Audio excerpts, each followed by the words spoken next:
Silence, real talk, real issues, real faith, where real talk meets real faith.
I, I, I, I, I, I, I, I, I, I, I. We finally back. We finally back. We back, guys. We back. Welcome, welcome, welcome back to another episode of BCS, Breaking Christian Silence, real talk, real issues, real faith. Breaking the silence. Sorry. Don't do that. What you mean? One conversation at a time. You are my wife. What are we doing right now? We are on YouTube. You are my wife. That's fine. I was about to say something, but it's super inappropriate. Listen, we are bro. We it is what it is. Nonetheless, we back. We back. We back. Welcome to our mid-season finale. Our mid-season finale, guys. This is our mid-season finale. Our mid-season finale. Give it up. We made it through 12. This is our 12th episode, guys. This is our 12th episode, mid-season finale. Mid-season finale. And like we said, we're going to do things just a tad bit different today. Just a tad bit different. As you can see, this is featuring... You can't really see everything. You can't see everything, but you get the gist, guys. You get the gist. We here. And, we repping that merch. We're making sure. We got the little sweater vest. Got the sweater vest over here. Got the T-shirt over here. The merch is merching. The merch is merching. We got the merch is merching. So we're doing what we do. Having fun. And as you can see, the merch is on the bottom, guys. There's new merch. So you're going to see it on the screen. You got new merch. As you can see, you got hats. You're going to see everything, guys. There's new merch. You see Stanleys? The Stanleys are out. We got Stanleys out there. Is there. You'll start to see them. We got shorts. For those that want to play ball or go to the gym. Do whatever you want to do. We got shorts. Not YouTube shorts, but we got pants shorts. You know what I'm saying? We got a lot. There's a lot of stuff out there. So make sure you get your merch, guys. Share the channel, guys. Share the channel. We here. We about to have a good old time. And we got tote bags for the woman. If you want your tote bag. You want to go to the beach, or you're going to be like me and my wife, and you're going to be on vacation a couple of weeks, and you on the water, you're doing what you do. We're going to be having fun. We're going to have some fun today, but we are here, guys. Make sure you get your merch. Share the YouTube, guys. We're going to have some fun today. We're going to have some fun. We're going to have a lot of fun, so make sure you share the link. Like, comment, subscribe, and share the link. Like, comment, subscribe, share. Like, comment, subscribe, and share. We at 270 something subs. I would love us to finish the night with 280. That's the goal. If we could finish with 280, that would be great. But make sure you share the channel. Do what you got to do. Share the channel. And we're going to be having some fun. All right? As we promised you guys, we're not alone. We're not alone tonight. Tonight, we're not alone. We got some special guests. Can we get a drum roll? No, we can't get a drum roll. We got a special drum roll. So who we introducing first? Yamiko, who we introducing first? Is BJ in the building?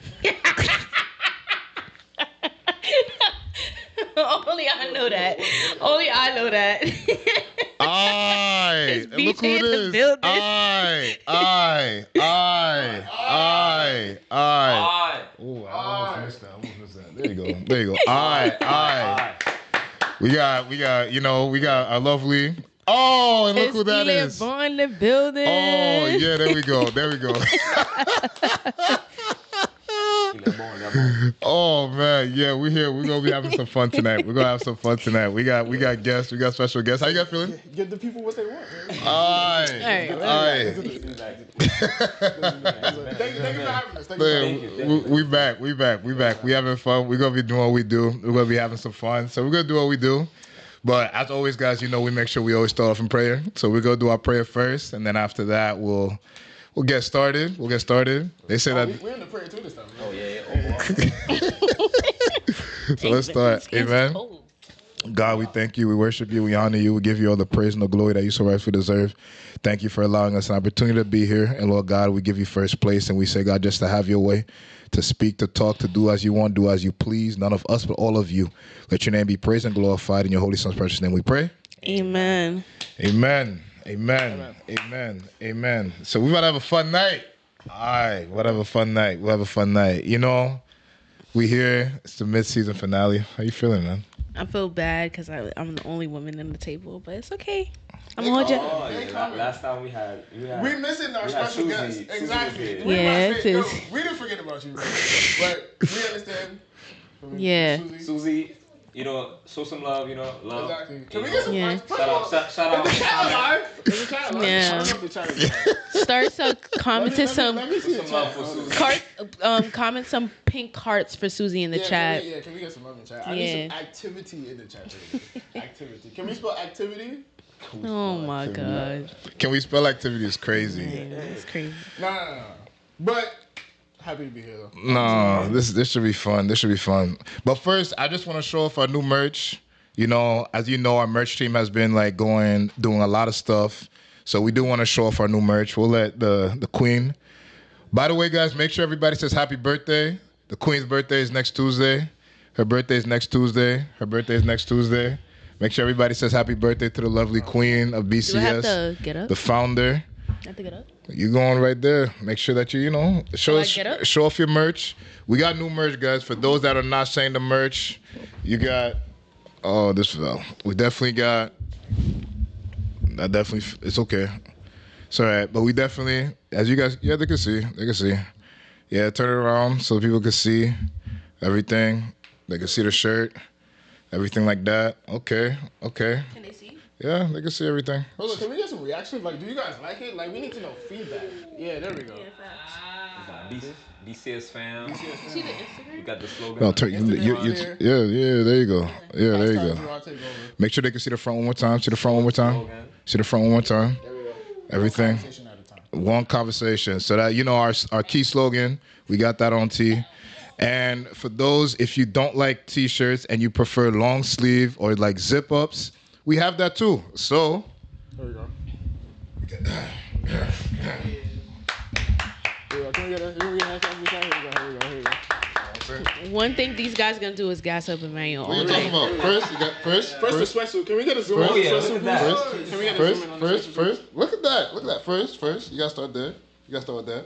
Then you got the little sweater. You got the sweater. Oh, you got this. You got the sweater. Then after that, we gotta go with the BCS. Come on. I got my mom, circle they If you know, you know. They like it. They like it. Obviously, you get the back. Full. BCS family. If you want to join the family, you got the back. arms open. The zip is up. The Instagram, the YouTube, the TikTok. Instagram, all handles are there. Exactly. It's important for the people to know. No matter the scenario, no matter the place, the merch rocks it. You know Exactly. That's what I'm saying. We're dedicated for all scenarios. All scenarios, Exactly. bro. I agree. All scenarios, bro. We like it. We love it. So tonight's going to be a bit special. It's going to be a bit different. As you know, we got guests, and everybody always wanted to make sure that there were more people on the podcast. So we make sure that we're going to do that. But today, as you see, it's going to be different. There's no real topic that we're going to go into. Today is just going to be a bunch of jokes, bunch of laughs. Just toxic activity. Toxic activity First of all, we don't tonight like the word is not toxic. really what we promote. It's gonna be edified It's gonna- activity, okay? Okay. Amen. Spirit led, Amen. edified. I'm gonna tell you something. We 3. can have some fun too. Amen. So we're gonna do what we gotta do. You know, we're gonna be having some fun. We're gonna have some fun. So with that said, we were supposed to get some drinks.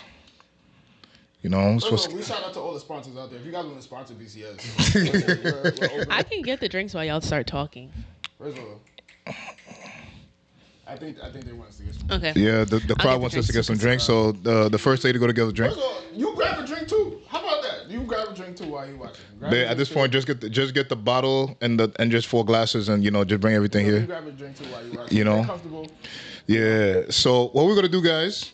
What the episode's gonna be about while we're getting the drinks and getting everything ready. The episode, basically, what we're gonna say is we're going to have a bunch of different questions, the type of scenarios that we're getting from you guys that you can submit, and we're just gonna talk about them. So it's gonna be like a bunch of would you rather? Would you rather A? Would you rather this or that? Or how do you feel about this? The red flags, the this and that and the other thing. Here we go. All that kind of fun. You guys remember the lot of fun we had last time. You guys remember the infamous comment about if a girl don't smile, she's automatically ugly. And then once she smiles, she's a we never go forget those iconic moments, bro.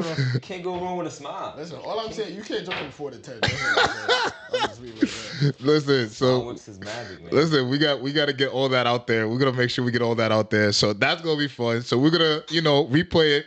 If you have any questions, you can if you go on our Instagram story, you're going to see that there is a place that you can put questions in. So make sure you subscribe to our IG.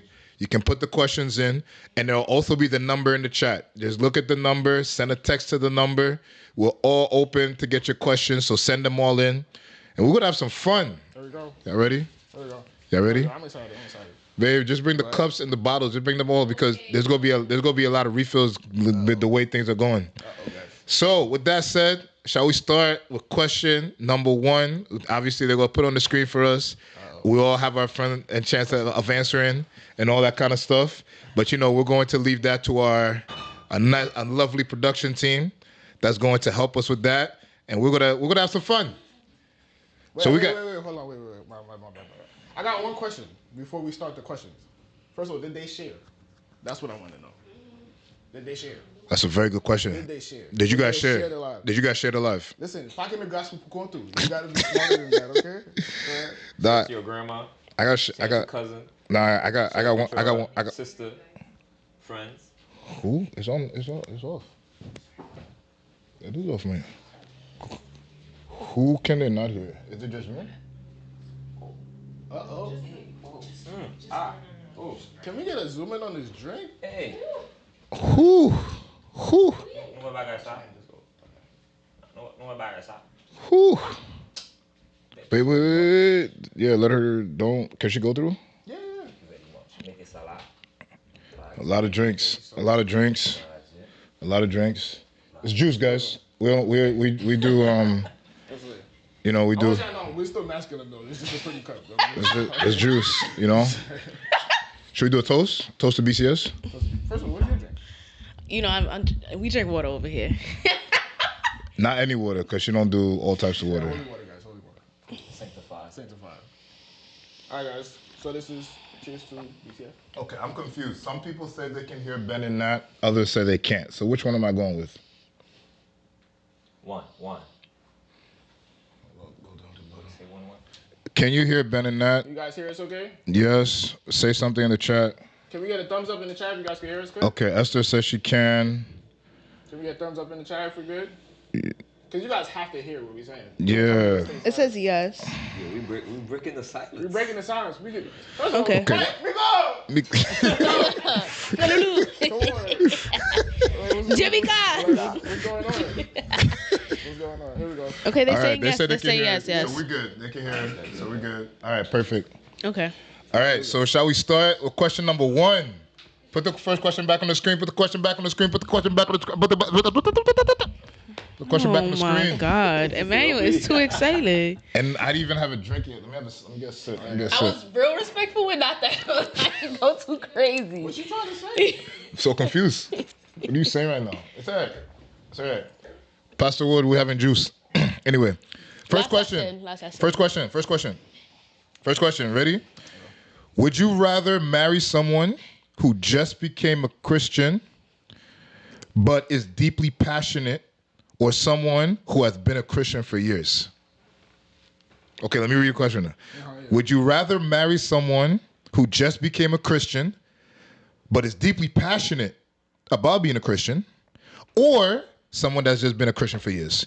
Make sure you guys comment in the chat your answer. This is a bunch of would you rathers. We want to get your opinions too. Comment in the chat to let us know which you prefer. We're gonna let our guests answer. Yeah, first, you can't answer because you're already married. You can't say like. But I know my answer.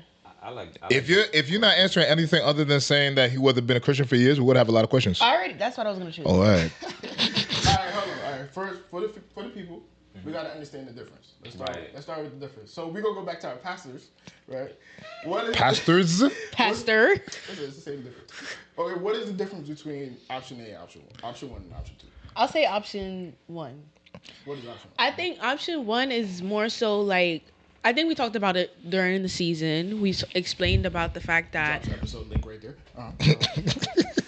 we explained during the season. We talked about the fact that, like, in the beginning stage of a Christian, there's like this honeymoon phase with God, and everything is all rosy and stuff like that. And that's when you're like so on fire for God. You're like going back and you're going to service every day. You're praying 3-4 times a day. You know what I mean? And you're very passionate about your relationship with God. And you know what I mean? Things really are really much so smooth sailing, and your relationship with God is very superficial at this point.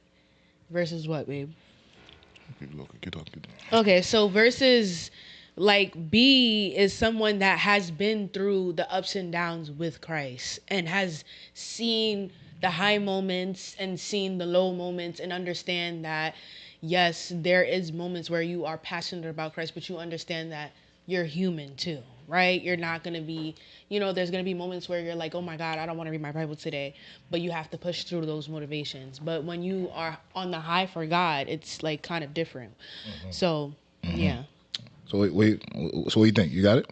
I think I got a gist of it. From what I'm getting, it's like experience versus no experience. Yeah, I want to say something too. Okay.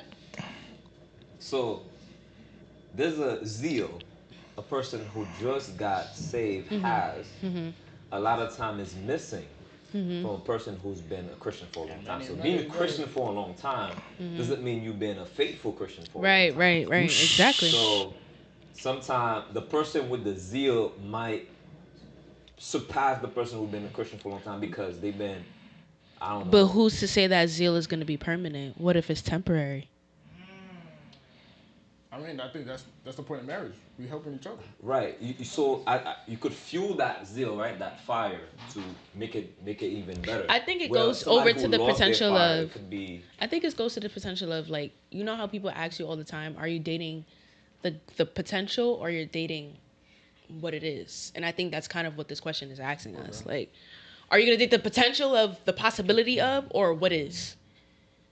And I think that's why it's tough. It's a tough question. It is. Because if I would go for the experienced Christian, if like they measure up, like as they actually are Christian. What's your definition of measuring up? Okay.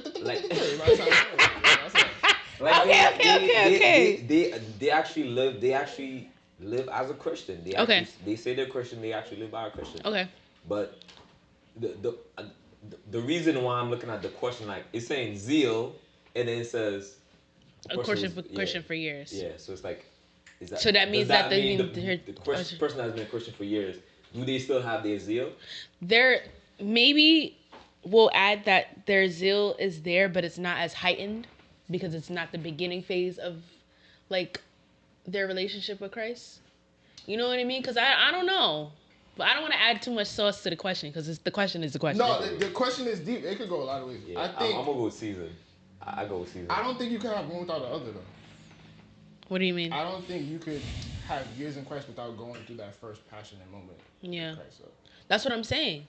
But my thing is, too, though, and this is me speaking from experience, and maybe this is a woman's thing, I don't think I would want to be with a person that hasn't had a full foundation in Christ. Okay, I see what you mean. As a woman is different because you know the man is supposed to be the leader. Exactly. Right, okay. So he's leading me based off of a honeymoon phase is a little scary. Right. I mean, never mind.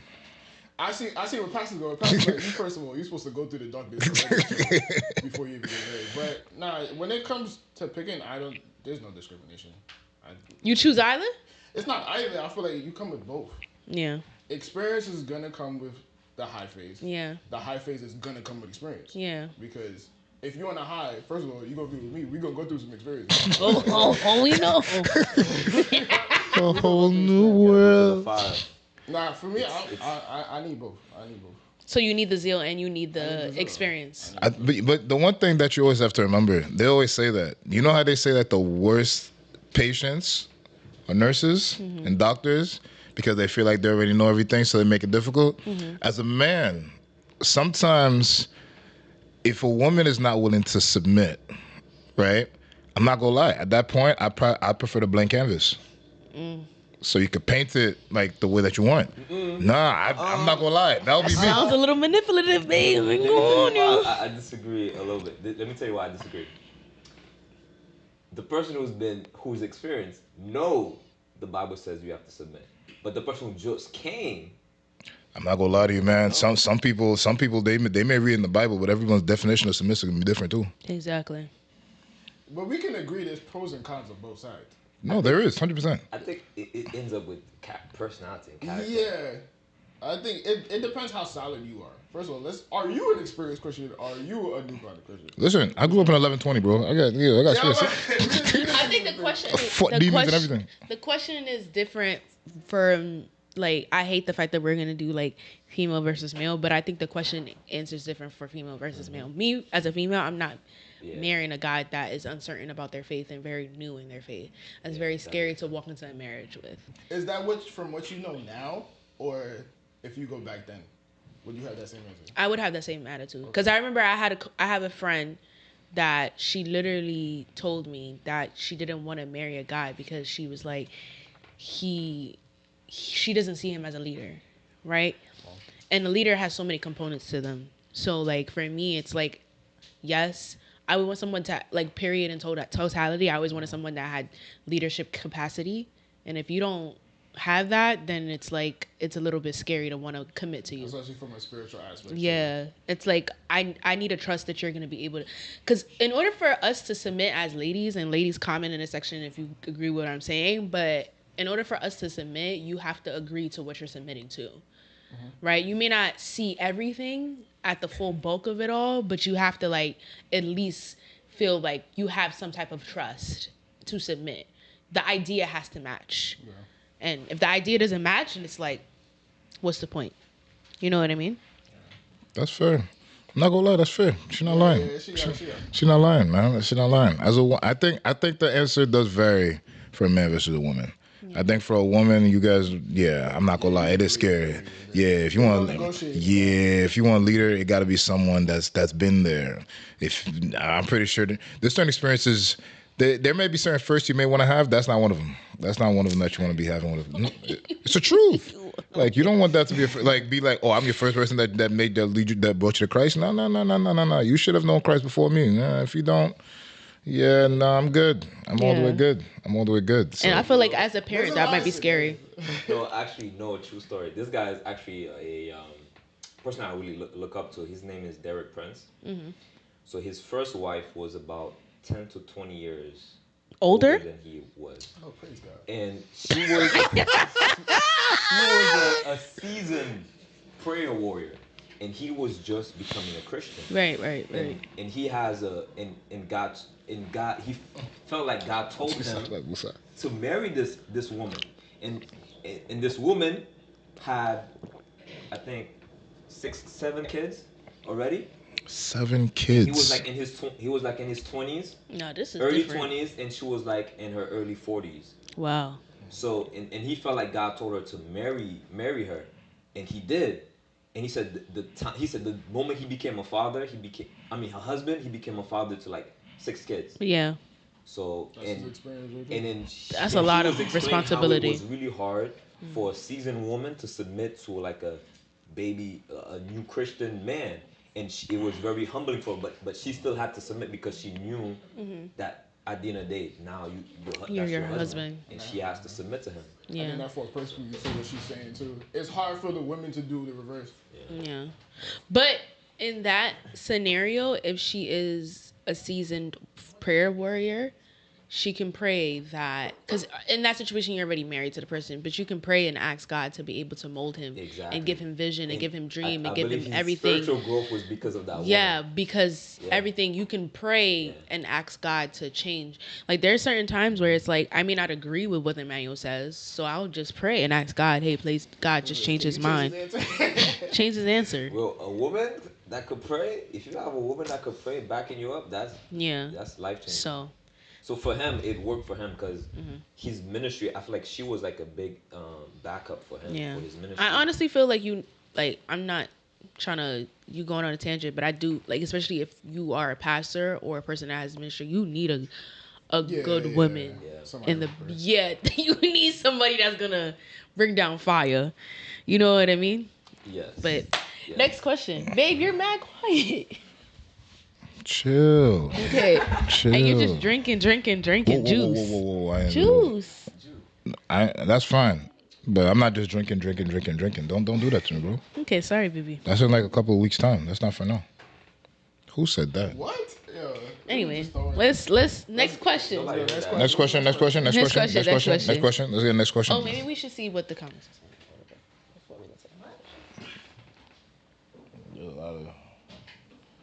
Make sure you guys are sharing too. I hope you guys are sharing. Make sure you guys are sharing the channel. Yeah, we definitely just getting started, bro. Let's get next question. Next question. Read it out loud. Would you rather marry a Christian virgin or a non-virgin? Look at my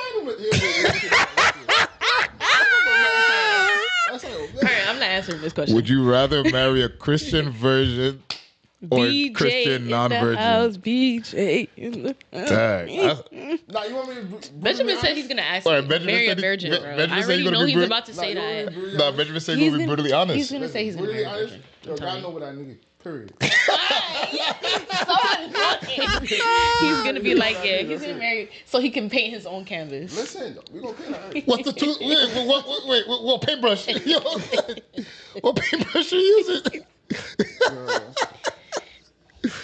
Nah, but I think honestly, like, cause I think the more you learn, the more you grow, you start to figure out like the spiritual side and all that stuff. It's really how much you can handle. I mean, in essence, because you learn about soul ties, you learn about even yourself. You got to know yourself too. But you gotta know what you can handle. I know what I can handle. Right, not that? Okay. Slow down. Not that. Nah. So, this is a very interesting, because I don't know. Because honestly, I don't know. Because I feel like there is a little bit of a shame around being a Christian and not being a virgin. Mm-hmm. But I believe it shouldn't be that way, because you could be a virgin but you know all the dirty stuff, all the other things. And you could be, maybe you're not a virgin, but you've kept yourself, or when you become a Christian, you basically God sanctify you and you good. Yeah. So I feel like being a virgin, non-virgin shouldn't really be a contingent. Big thing.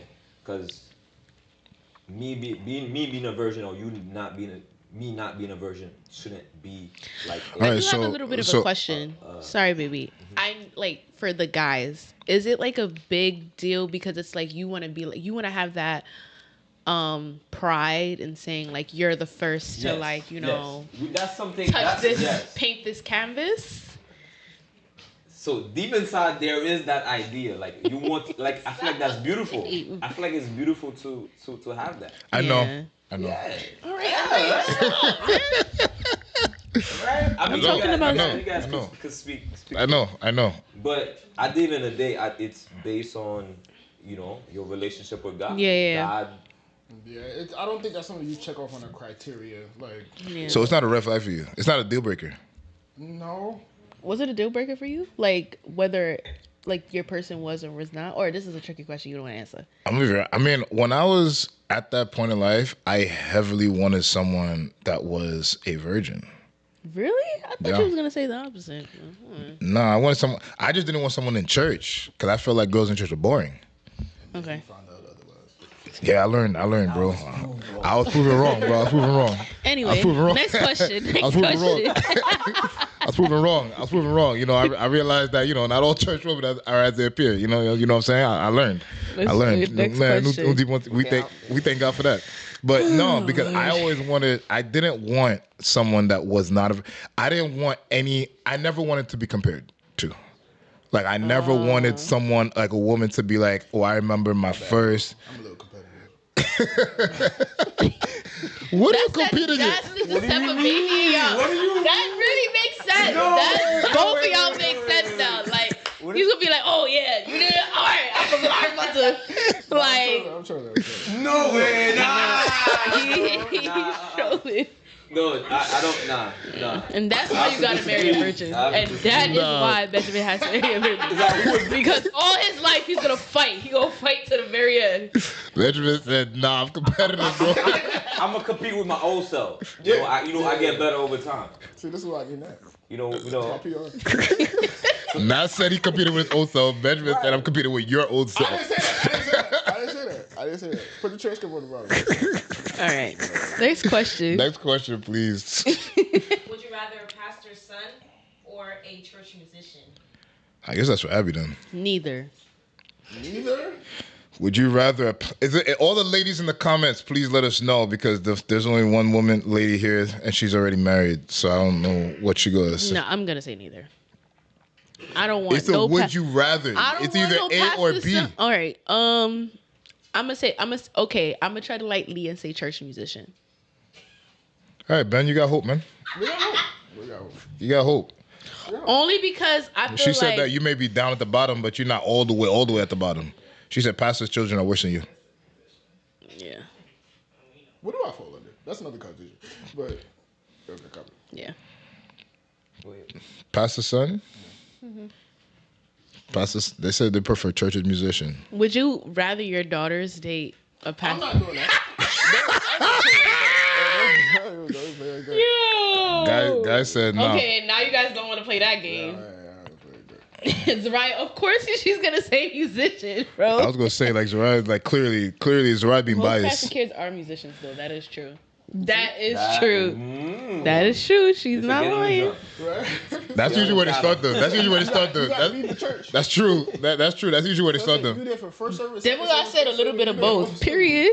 A little bit of both. I don't know what that means. Fusion. You want a fusion? You want a fusion? You want like Pastor's kid musician. Pastor's kid or a musician son? Pastor's kid or musician? Well, we already know that we don't have to talk about that. Oh. All right. Next question. Next question. What do we have next? What's next? Would you rather apologize first, even when you're right, or wait it out? Interesting. Can we do a scenario? I'm gonna apologize first. What do you mean? Scenario means you're toxic. No, the reason why I say scenario, I'm obviously gonna apologize. Wait, no. Let's read the question. Let's say the question again. So the question is, would you rather be the one to apologize first, or would you rather wait it out until the other person comes and apologizes to you? Wait it out is painful. I'm the type of person, I don't like awkward silence. Like, I don't like awkwardness at all. Yeah. And I want to just, after Emmanuel and I finish, like, okay, let's get back to regular schedule programming. It takes him, I feel like you've gotten better, but it took you a long time to, get, in the beginning, it took him a long time to be like, all right, we just got into an argument. I don't really want to key right now. I don't want to laugh right now. But now he's cool. He's cool after give him a little 10, 15 minutes. Let him say to himself, all right, we can watch a little Paradise, watch a little TV show, and he'll be all right. I can subscribe to you. Yeah, facts. But no, I got a question. Then, as a matter of fact, go ahead. I'll follow. I think at the beginning, would you rather wait? Okay, I think for me, I'm still going to take a little bit of time before I'm ready to break that ice. Because you're petty. it's not even me being petty. It's like I just don't want to talk to you right now. we just got a full-blown argument. You probably pissed me off. Mm-hmm. Like, I just want some time. Like, you stay there and I'm stay here. I'm gonna probably watch my soccer game a little bit, you know. Probably go outside, play a little bit of soccer, kick the ball around, get my anger out on the soccer ball. You know what I'm saying?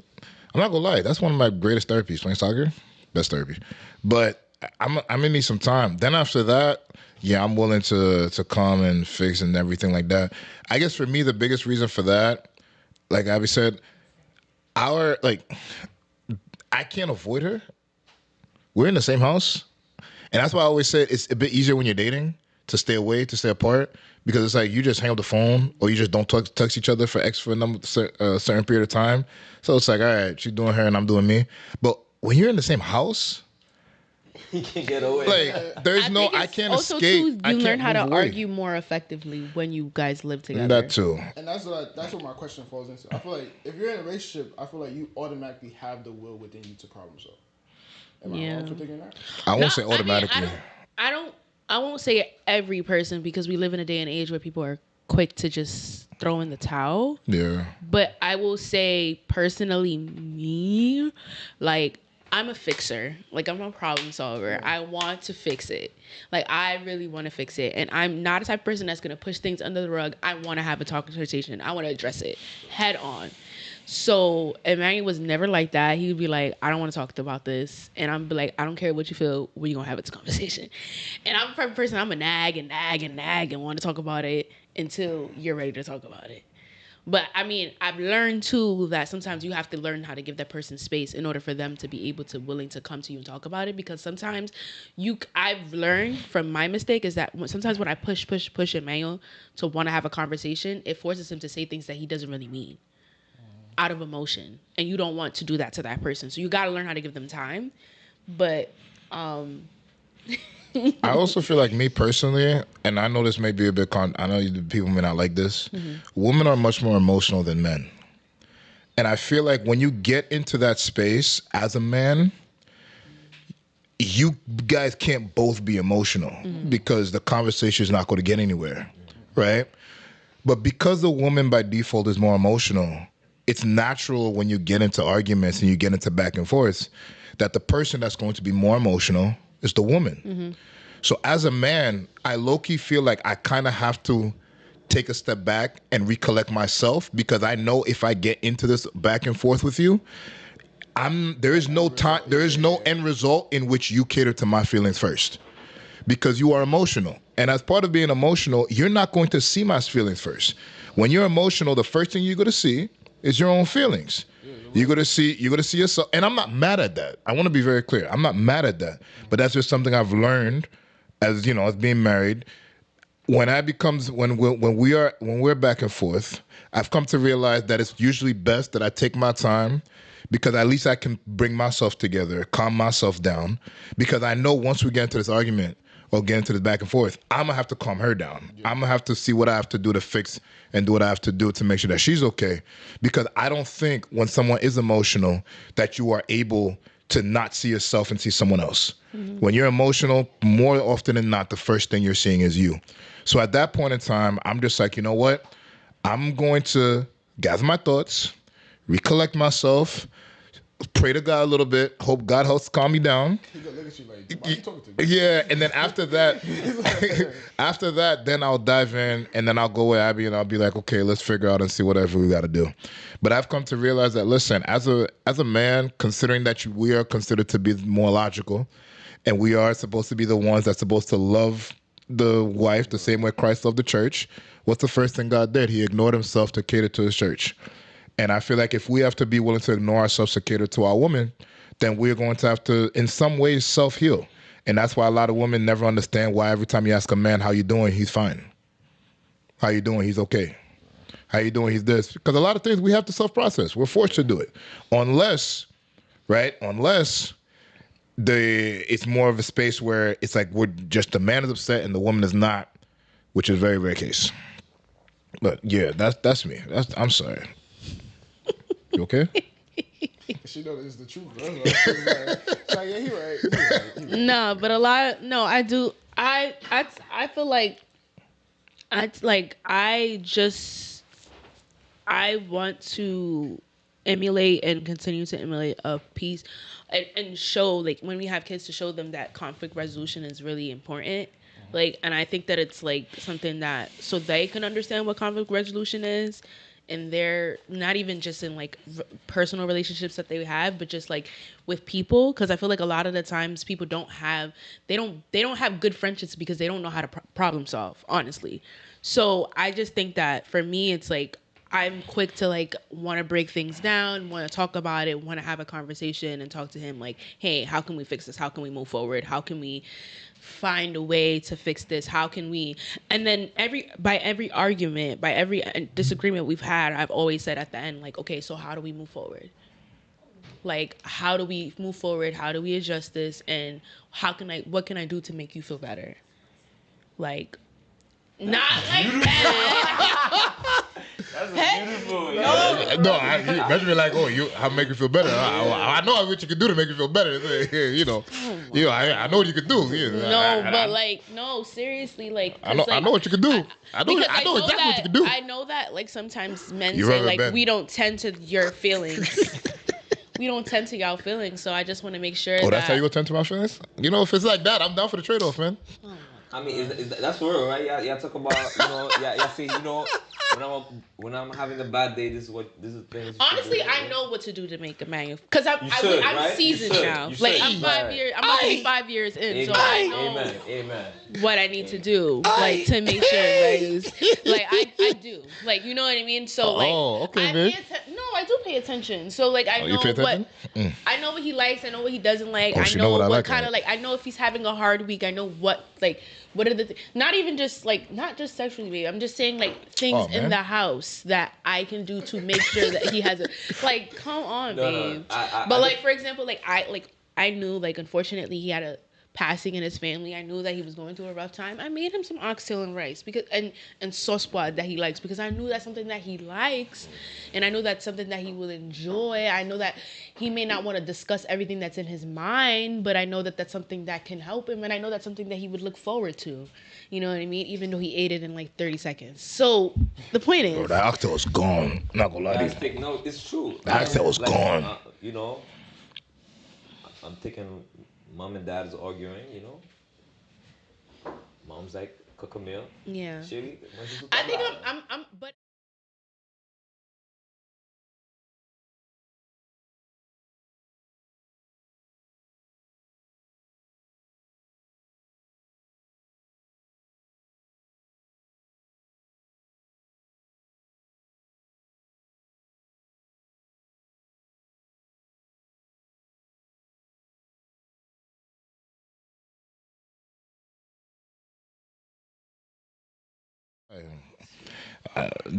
Benjamin, no. Benjamin the first one at the door every time I be able to cook, man. First one, man. No, I I'm just after the 10. no. The landlord.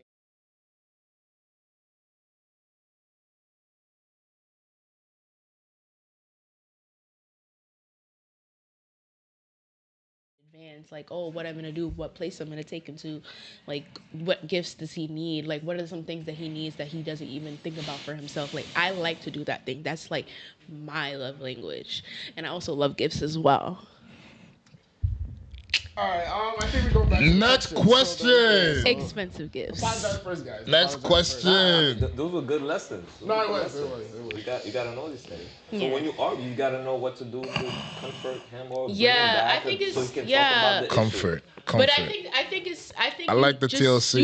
You need to be able to know when to mend it too, as a woman. Like, I feel like sometimes we're nagging, and it's like, also too, me personally, I just want Emmanuel to come home and feel at peace. I don't ever want him to come home, stay at the front door and be like, I don't want to come inside.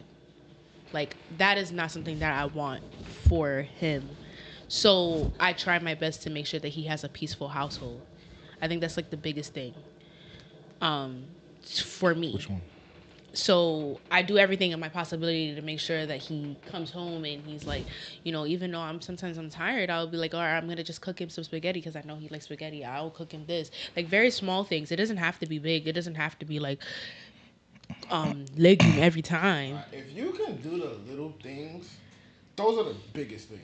Yeah, I say that all the time, man. The little things are the biggest. Like the biggest things are okay, but those little things, like it's like undefeated. That's what I've learned. That's what love really is. Yes. When you go outside of your way to think about somebody else. yeah, So it's like, yes, I'm going to the market. I know, let's say I know my sister. She's been needing some grapes or whatever. great whatever, and I get it for her. But she didn't ask me, and I did that for her. She feel love. Because I was thinking about her. yeah. Or like I'll go to Target and I know that he likes certain body washes and I'll go get it for him. And body washes are still undefeated, bro. They're undefeated. Like you just do certain things that it's like it doesn't have to be like thousands of dollars. It could just be very small things, and it's like I like to go and say like, hey, I was thinking about you. Like if I go to Whole Foods, I know that he likes a specific juice, and I'll get it for him because he likes that juice, and it's just like he comes home and he's like, oh babe, I didn't know that you were gonna get that for me. I like that juice. I like that juice. Okay. Can I get the juice? I'll get you another one. You Next sure? Question. You promise? Next question, guys. Would you rather pray together every day or Bible study together every day? Every day? Every day. Would you? Don't got jobs. pray every day. Oh, if we had to choose one? All right, so we answer the question? Yeah, all right. Well, we have to pray every day. Bible study every day? Like we alternate? I do today, you do tomorrow? Nah. Don't get me wrong, we love the Bible, we need the Bible. But Bible study every day. Yeah, I'm not gonna lie. We praying every day, bro. Yeah, we praying. Yeah, bro. That's not even up for debate. We praying every day. We praying every day, bro. Like, and let's let the people know, like, this is not all means, like, we're not shunning the Bible.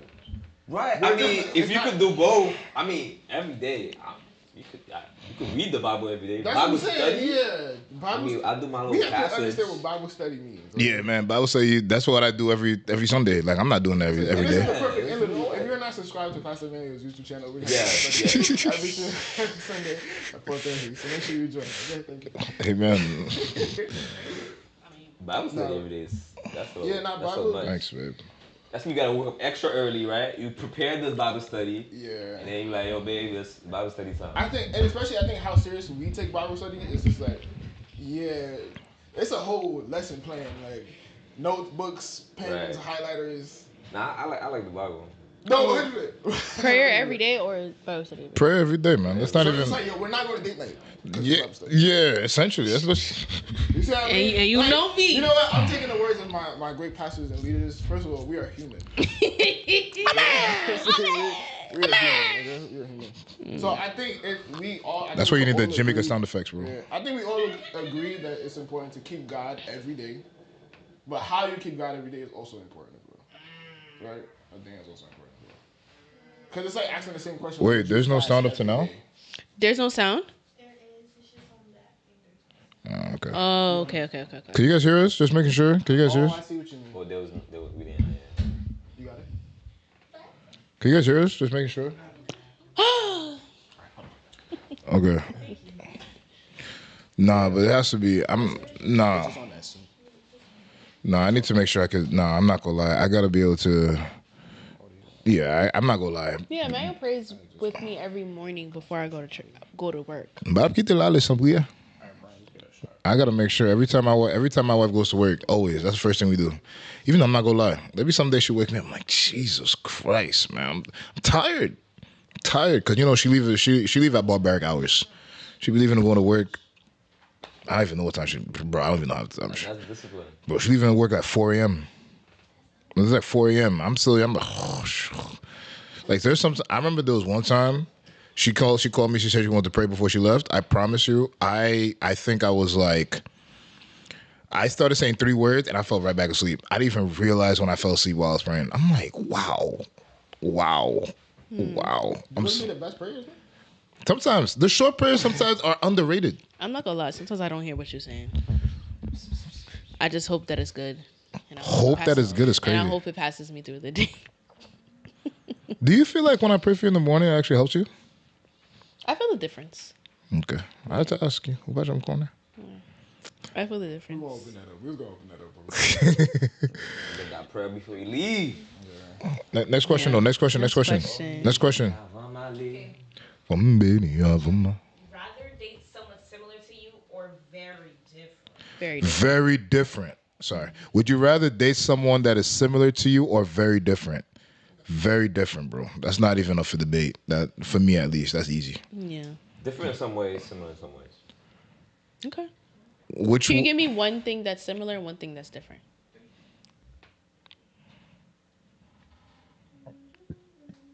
There has to be at least one interest that I'm interested in. I would like her to be interested as well. So I don't know.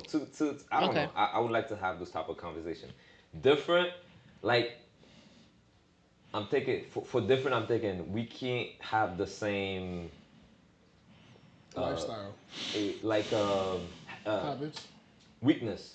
Okay. Or like weakness. You said? Huh? You said weakness. Weakness. Okay. You can't have the same weaknesses. Okay. Like if I'm down, you can't be down too. Like if I'm talkative or if I'm more reserved, you can't be reserved too.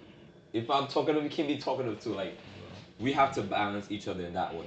Okay. But I feel like there still have to be some similarities where we can engage in. There's a point of connection. Interests. You have to connect somewhere. Yeah. So you feel the same? Yeah, I think so. Yeah. What are some ways that we're similar? Yeah, go to the same church.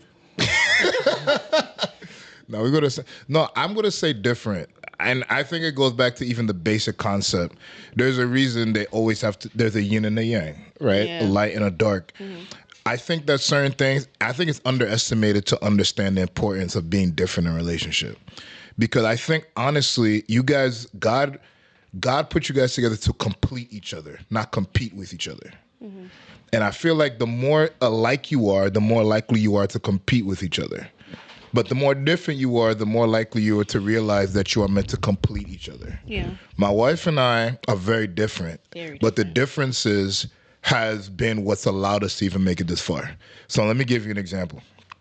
My wife and I, as she just told you, had very different argument styles, right? I'm the type of person, I'm a bit more like, I'm going to go to the corner and I'm going to just shut things down and I'm going to just let it sweep under the rug and just move on. My wife, on the other hand, is kind of like, screw that, we're talking about this right now.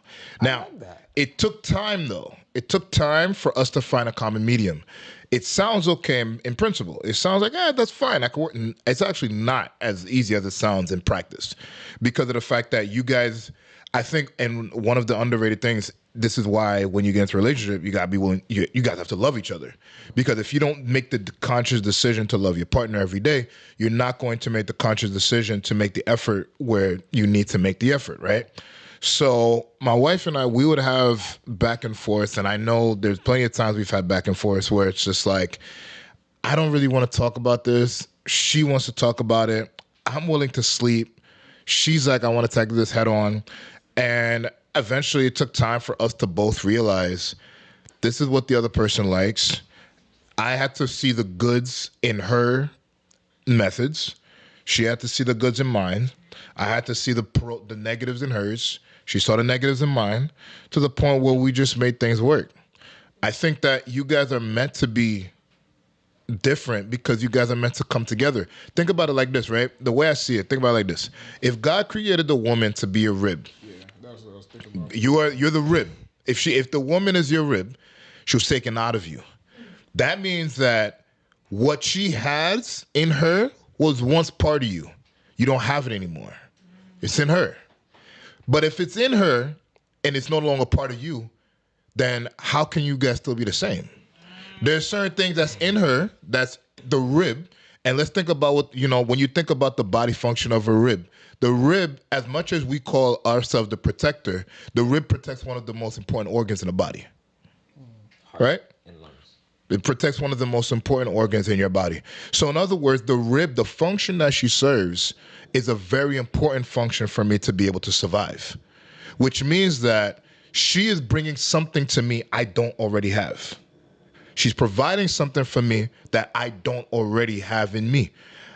I lost the rib, which means that I had some protection from my vital organs, but there is a rib out there I don't have, and that's where the woman comes in. She brings in that thing that you don't have. Abby brought in the things that I don't have, right? In order so that we can come together and be one again, and that we can come together and be the way that God created us, the way that we were before God decided to put me under this deep coma and then take a rib out my body. This boy is preaching. You know what you mean?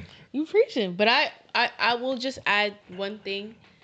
I think that the fact that we're so different forces us to grow, and it gets us out of our comfort zone. Wait, say that one more time. I don't say it for the people in the back. People in the back. I said I think that us being so different forces us to grow, and it allows us to step out of our comfort zone.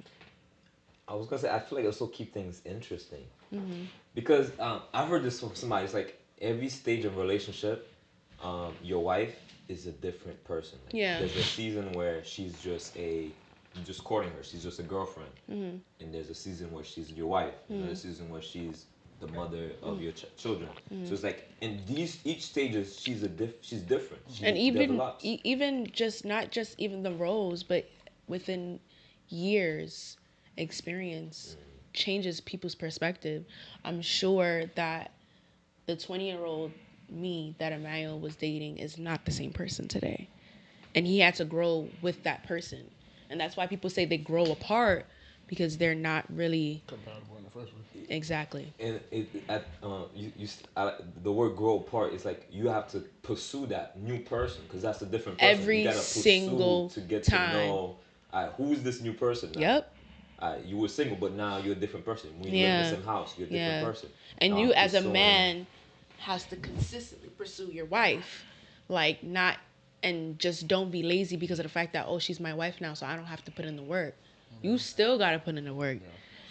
You know what I mean? You still got to put in the work. The goal is to get her to heaven. Yeah, but don't get lazy. Don't get lazy when you be like, oh, I got the girl, she got the ring, I already did this, I already got her the house, so she's good. No, you still have to court her. You still have to make sure that she's, because, not to get too, but that also affects your sexual life. Like, you don't pursue her, she's not going to want to feel appeased to you, because it's all in the mind for us. Yeah. And if you don't attack that mind, nothing is going to. Yeah, wives aren't porn stars, bro, that are just able to just do things on their own and with no feelings attached. Like, for them, it may be a job, but for a woman, think about it like this: when you have a wife, you're there to make love, not have sex, right? Yeah, there's a difference. And if you're there to make love and not have sex, the only way that can happen is if she is feeling you and wants to do it. But I feel like there's a very big difference between making love and having sex. And having sex is something that you just do as a duty. Making love is something that you do as husband and wife. Yeah. Right? As husband and wife, that is when you're making love, and that's when you're like, it's passionate, it's deep, it's intimate. There's a cadence for them. Yeah, it's different. Rather than it's just like a passing moment, it's like, we're lasting, man. Yeah, no school bus, bro. No school bus. Yo, listen. Right, slow down. You go next question? Next question, guys. Mm-hmm. Next question. What we have next? Would you rather a super affectionate spouse or a reserved one? Would you rather a super affectionate spouse or a reserved one? I think that's one of those other different things between a man and woman. I'm gonna say reserve. I think super affectionate as a man is just real sassy for me. From that perspective. As a man. A super affectionate man. It just looks really sassy to me. It gives very feminine vibe. I think it's the way it's shown. And I don't think it's a very masculine trait. What if he's like gentleman affectionate? Like, exactly, he buys flowers, he opens the door for That's how we think about affection. Okay. When I think affection is like, you know what I mean? I don't know. But here's the difference for me, though. I feel like those things that you just mentioned, you're talking about bare minimum. I don't think that's even affectionate. I think that's just being a man. Like, I'm not going to consider it affectionate if I see Abby struggling with 3 bags to take the bags from her. No, I wasn't thinking that. That's standard. No, but that's what Nell was saying. It's kind of like you like open doors, and that I feel like those, like, you know, there's certain what things I is think as a super affectionate. Super affectionate is like the extra cater. Like, all right, I'm going out my way to make sure I'm always on a high. Like you never opening the door on your own. That's no, standard. but That's standard. no, I think that's what I'm saying. I feel like that's what I'm saying. I'm buying file every week. You're very touchy. Like I'm always like this, around you. Like every time I hold Tell you, me about your feeling. I'm writing poetry. I'm right. every single time. What's wrong with you, bro? That's like I'm waking you up in the morning with a guitar. Yeah, that's like super affectionate. Yeah, see, like that, yeah. Like I said, it's two perspectives. Yeah, from a man's perspective, I do like. Of course, you'd want super affectionate, but from a woman's perspective, I don't know. I feel I think it gives very feminine. I think it's the misinterpretation. Come on, hey, what the? The super affectionist. The super affectionist man is not the same thing as the super affectionist woman. Exactly. Those are two different things. Yeah, they're not the same. Women like macho. They're like macho. Yeah, but the macho man that takes you out to dinner, that could be super affectionist. Yeah. That's super. I just think that it's just. I don't know. I haven't seen. Interpretation. Like I would have to see. You're thinking from like a female super affectionist. What about those girls that be liking those Korean drama, like those K dramas? Yeah. K-drama? But it's K drama? No, I never saw. Bro. Okay, so it's like I like, yo, hear why that. do women like this stuff. These guys look like For example, like there's this movie. I'm not gonna talk about it, but like I really like the movie, and only because of the fact that he was just a very catering man. That could be super affectionist. Keep moving, sir. I'm not gonna talk about it, babe. We're on a Christian podcast. We're not gonna That's talk probably about super it. affectionist. But because super affectionist defines to me out of my way, out of the comfort, out of the standard. Whatever is doing out of the standard, that's super. What is it like? I mean, I see as a man. Pedals every time you come from work. That's too much. That's super affectionist. I feel like Yeah. You already shot yourself. I feel like anything that's exaggerate It's super. is becomes It's bad. just like, it's just no. But I don't want you to be reserved because it's like that means also. It's a tough question because I don't want you to be reserved as I'm well. not gonna lie. Because if the man is super affectionate, that's gonna be. I think I could transform somebody. Whoa, what? Qui sont là? I did. How many times have you done it? Transform like what? Seems like you're very skilled. No, What are you talking about? No, because look, correct me if I'm wrong. I feel like you could teach somebody how to love you. If somebody, all right, if I go for somebody who's reserved in the way that they're affectionate, all right, you could be like that. But if you show somebody how to love you. That's like, a lot of work, Benjamin. No, I like challenges. All right, Benjamin.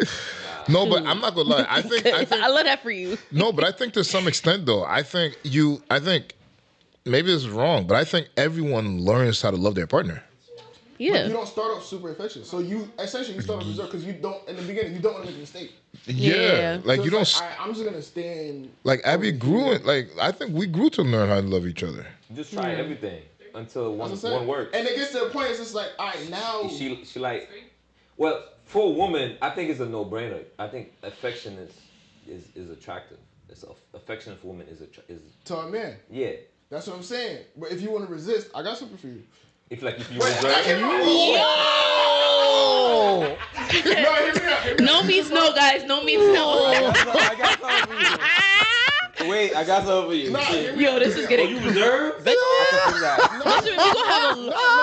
have a long conversation when you get married. Look. Wait. Y'all gonna give me a chance? Oh wait. All right. Let him win. Give me a chance. Because first of all, every woman wants to play hard to get. 100%. And if you don't, something's wrong with you. That means you're easy. No man likes an easy woman. Period. That's true. Period. I don't say no, man. I won't say no. Whoa. I won't say no. Then he's not a man. Like okay, what? Yeah, no proper man that wants to move forward the right way is just like. Yeah, So it's just like, okay. From a starter position, I feel like the woman's always gonna be reserved. Because if you start off affectionate from the jump, that's like a little. Yeah, that's a red flag for me. That means like that you make me feel it myself. I'm not feeling you. You know what I mean? So that's why I was like, if you want to play I like the reserve game because it's like, okay, let me find out what you're about because now I can unpeel layers. Okay. That's what I said. He like to be like Shrek. If it's in the pursuing stage, because the idea that comes off, if she's she comes to affection in the beginning, you be like, yo, does she act like that with everybody? Like you start not feeling special. Because you want to. That's where it becomes almost a like love. you want to earn that affection, like you pursue that's what I'm her. saying. And if she just gives it, you can be like, oh, and that's too much. As a man, I feel like that's what makes me attracted to you because you're guessing it, not a guessing game. What about when you guys in a like? relationship? I realize that you guys like challenges. As a man, it's fun. That's why, like I told you this all the time. Like there's if I figure you out in 2 days, yeah, I'm gonna be bored. yeah, like Right, this got to be a lifetime. Like you can't. I tell you that all the time. It's like there's something about it. Like as a man, where you can feel like it's like when you feel like you accomplish something every single time. Like you get to the next level. I can think of it off the top of my head. If first thing first is gonna be a challenge to learn you. That's one. It's gonna be a challenge. Like that's gonna be fun. But once you can learn somebody, cause say for example, like we could all think fast enough. Like I know who this person is by now. But then now you go to another stage. All right, now it's time to create. So now we're gonna create something new. So now it's like, all right, this is like you mentioned before. Like all right, now we created a mother. Now we create another thing. So it's just like that is all fun. That's why I said that reserved nature. Cause you could start. All right, we start in the first part of the relationship. Okay, all right. I don't really want to have kids right now. Okay, that's you being reserved.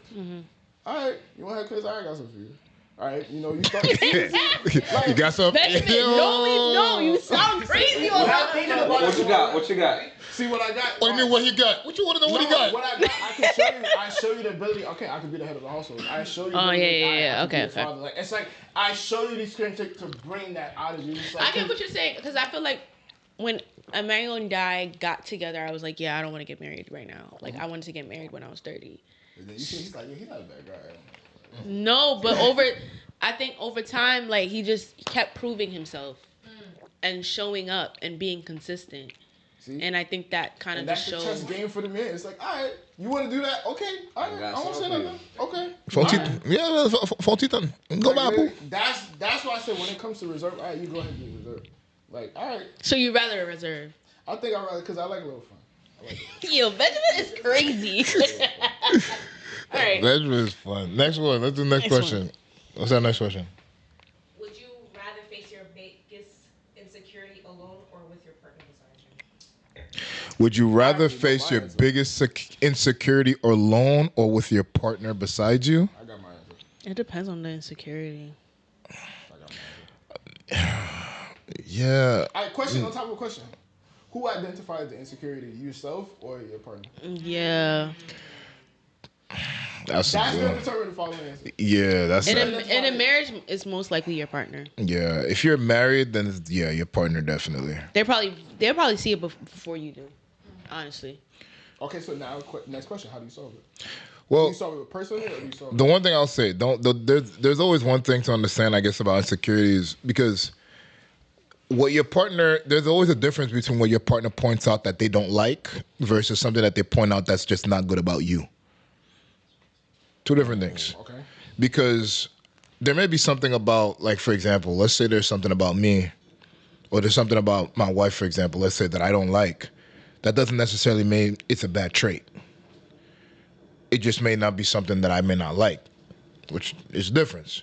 There's a difference between an insecurity, the personal insecurity that you may have that a partner can point out and say, hey, this is something about you that I think you would, be well to work on, versus something that they may be like, you know what, I feel like they just don't like it for themselves. I mean, people don't like certain things for all types of reasons.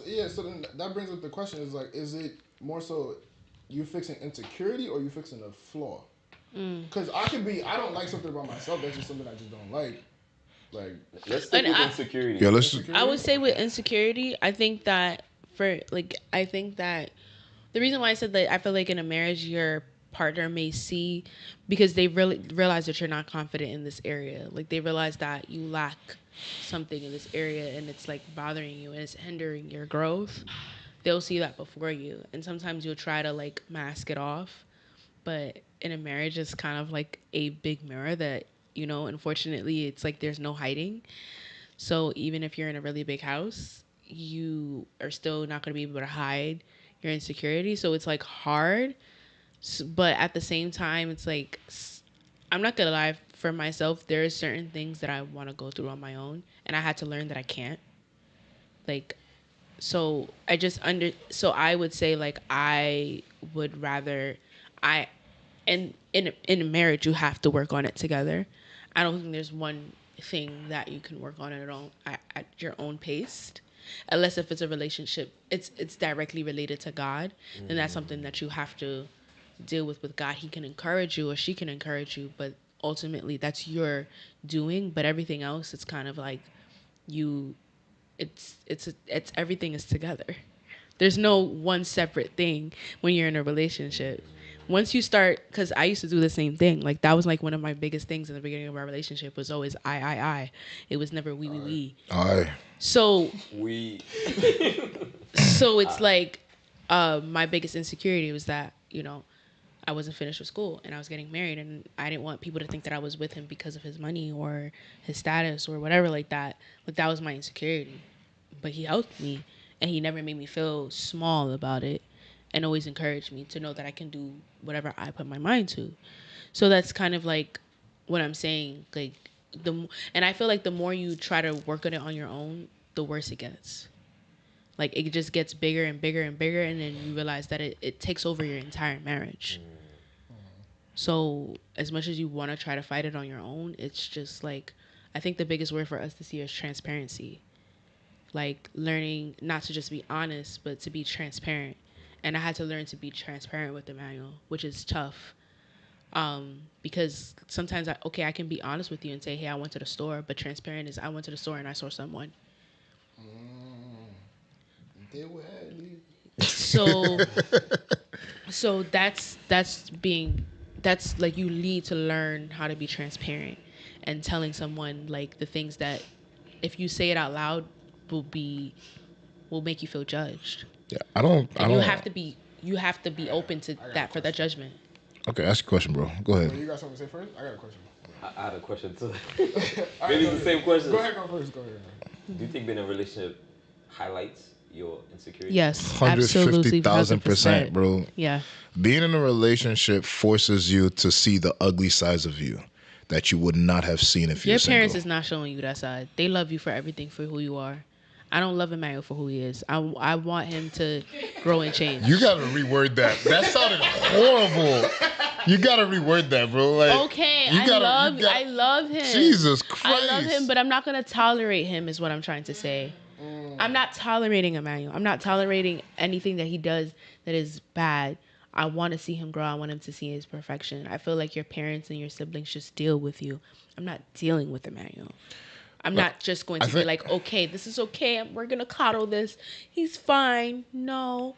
I may, again, like my mom says this all the time, Abigail's going to defend Emmanuel to the death of me. Yes, I will defend my man in front of the public. I will go whole full board for Emmanuel. But when we get back home, I'm definitely going to be like, babe, you done messed up. I think the one thing I'll say though, I guess one thing that Abby mentioned. I think the difference between a parent and a spouse, the parent will never know you the way your spouse does. Really? No. There's absolutely no planet that a parent will know you the manner in which your spouse does. Which is why which is why I personally feel like there's certain things, I won't say that the parent necessarily coddles. They just don't know. There's certain levels of interactions I'll have with Abby I'm not having with my mother or my father. I have no reason, or nor am I having with my sisters. So there's certain things that my wife will see, because ultimately, let's be honest, growing up, there's a lot of things that your parents will correct about you. There's a lot of things that they're going to help you learn and know. However, the parent has a role and a responsibility. They want you to be the best person that you can be. Your spouse wants you to be the best person not only the best person that you can be, but the best person that you can be for them. Mm-hmm. Which is obviously much more. Your parents don't need you to be the best you for them. At the end of the day, your parents' job is just, they bring you into this world. They help you learn the fundamentals, right? They help you become who you are. It's like they just help you get your bachelor's degree. Your spouse is going to help you get your doctorate. Why do I say help you get your doctorate? Because now it's a bit more specific towards something. When you get a spouse, you are now not only going to be the best you, but you're also going to be the best husband or wife for the person that you're with. And mother and father. And mother and father, right? The person that's best placed to help you get there is your spouse. And also too, all right, a lot of the times your parents, like, remember how we were saying similarities and differences? A lot of the times the things that are similar in your personal household is something, it's going to be hard for them to even really see. And then when you're in a different environment, that's when it comes up.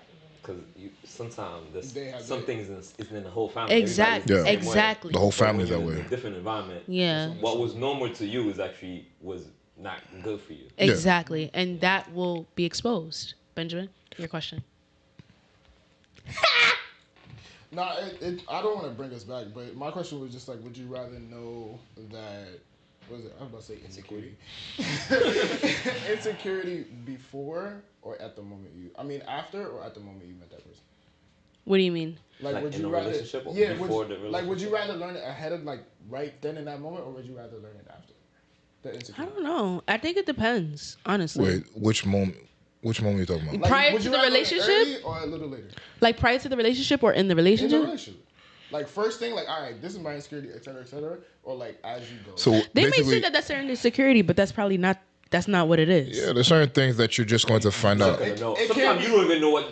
Maybe you know it, but you're not like aware of it. Yeah. And then your wife could be like, "Yo, why you always put your shoes backward?" I don't know. I'm just saying something. Yeah. And it's like, "Yo, you never." They bring it out of you. Yeah. You always leave the toilet seat up. Always. Toilet seat. Yeah. Leave it up. Yeah, that's something Put it back down. that's Really quick. yeah. When you live with a wife, man, she makes Put it that. down or you leave it up. No, used to because leave it when up I when first the got very married, I beginning. didn't care. I didn't care. I just.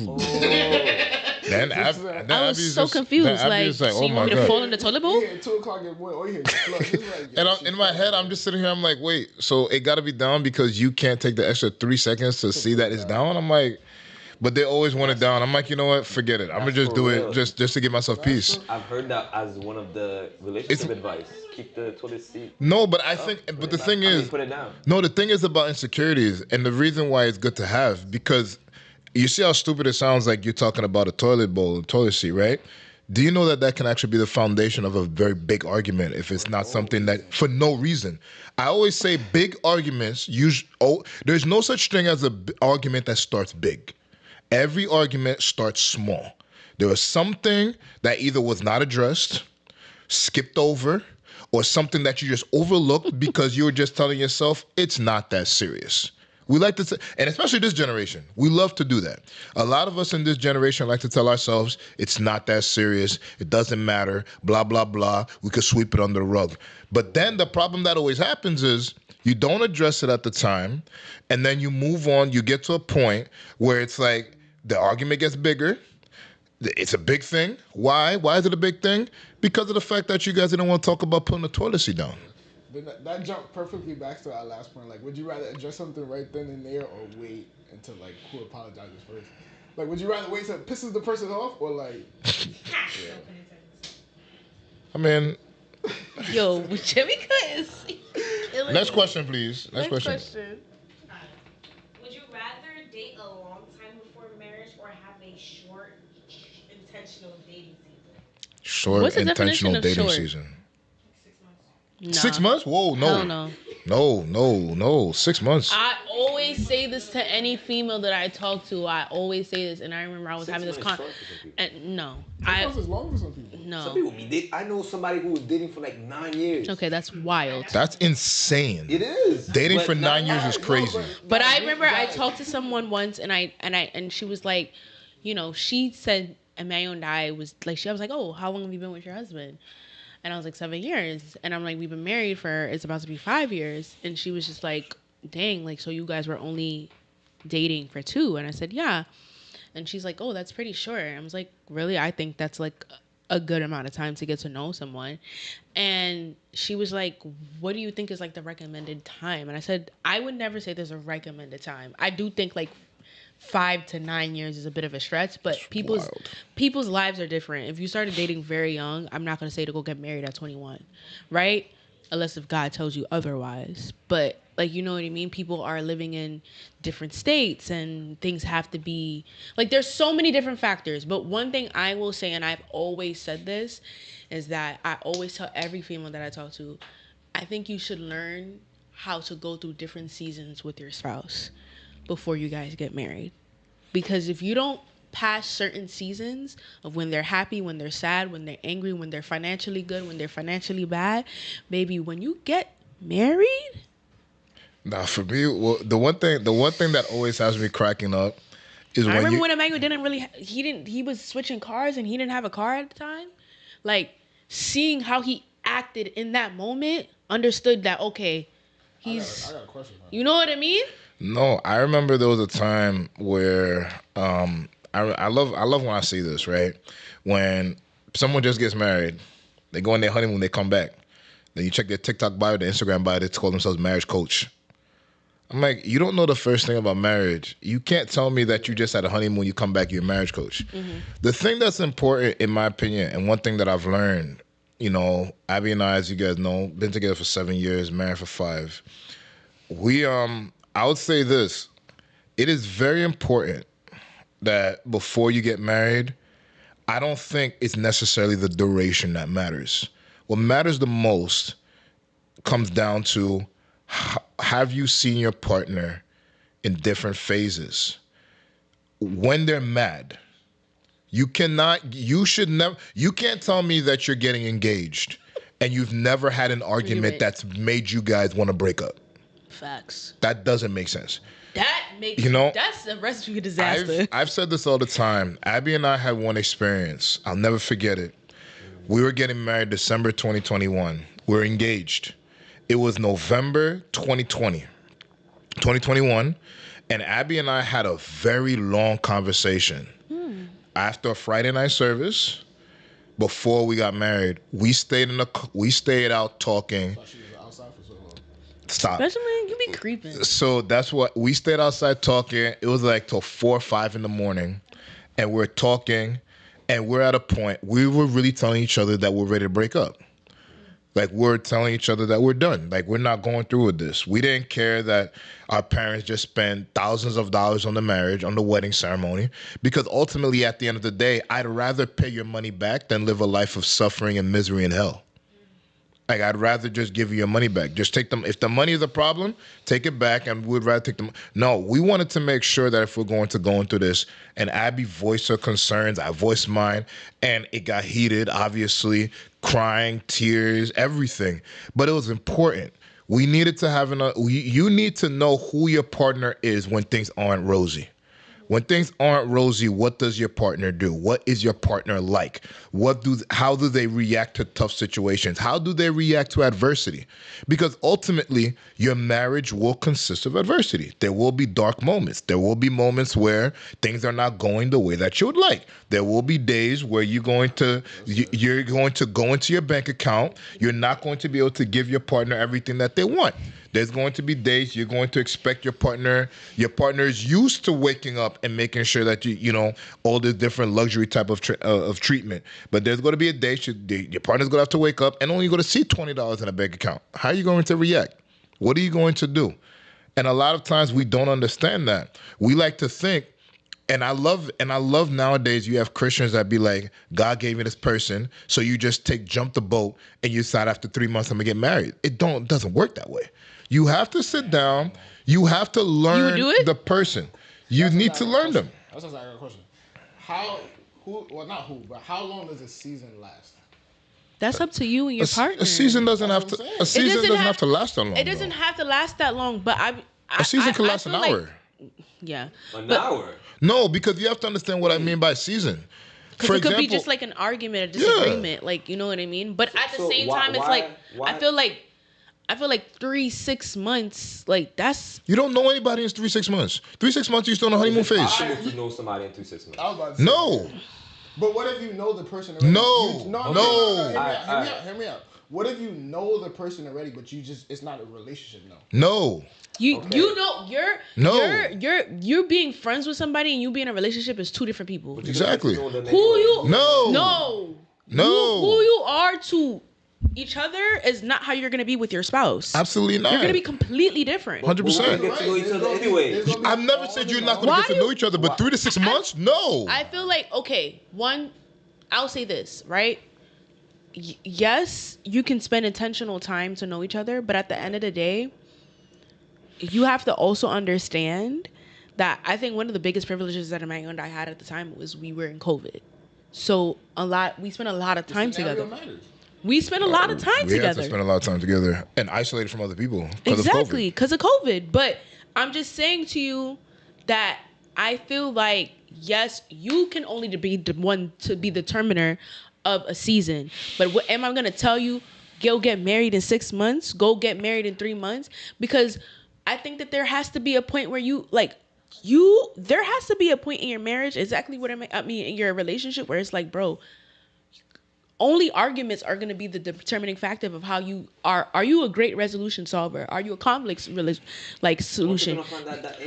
No, but here's why do you want to find that out with the person and realize that this person is a giver upper and they want to get out the car 2 seconds into the marriage and they be like, yo, I want an annulment. That's my insecurity. No, but here's the thing that you have to understand. Here's why I say no. Wait. No, listen. Here's my thing, right? Here's why I say you can't find certain things out in 3 to 6 months. Because there's certain things only life will teach you. There's certain things I can't schedule it. I can't plan a bad argument. And most of the time, the thing about bad arguments, they're not going to come at a moment where both of you are just trying to put up a front for one another. Yeah, because a lot of the times the beginning of the relationship is you're showing your representative. You're not really showing who you really are. You're showing the person that you want them to see. Over time is who they really see who you really are, because there comes a point where it's like, I can't even hide this anymore. I just fart and I fart. I don't ever fart in front of a man because that's just not my thing. No, what I'm trying to say is at the beginning of a relationship, you guys have to understand you're still courting each other. Part of courting is like, I want you to know the good parts about me. I want you to fall for me, or I want to be able to fall for you. In order for that to happen, I have to understand that if I show my bad parts, you're not going to want me. You said before that you are a person that likes that challenge. There's going to be moments and times where it's like so many things are going on and you're so overwhelmed with life that you don't even have the strength to want to challenge or pursue.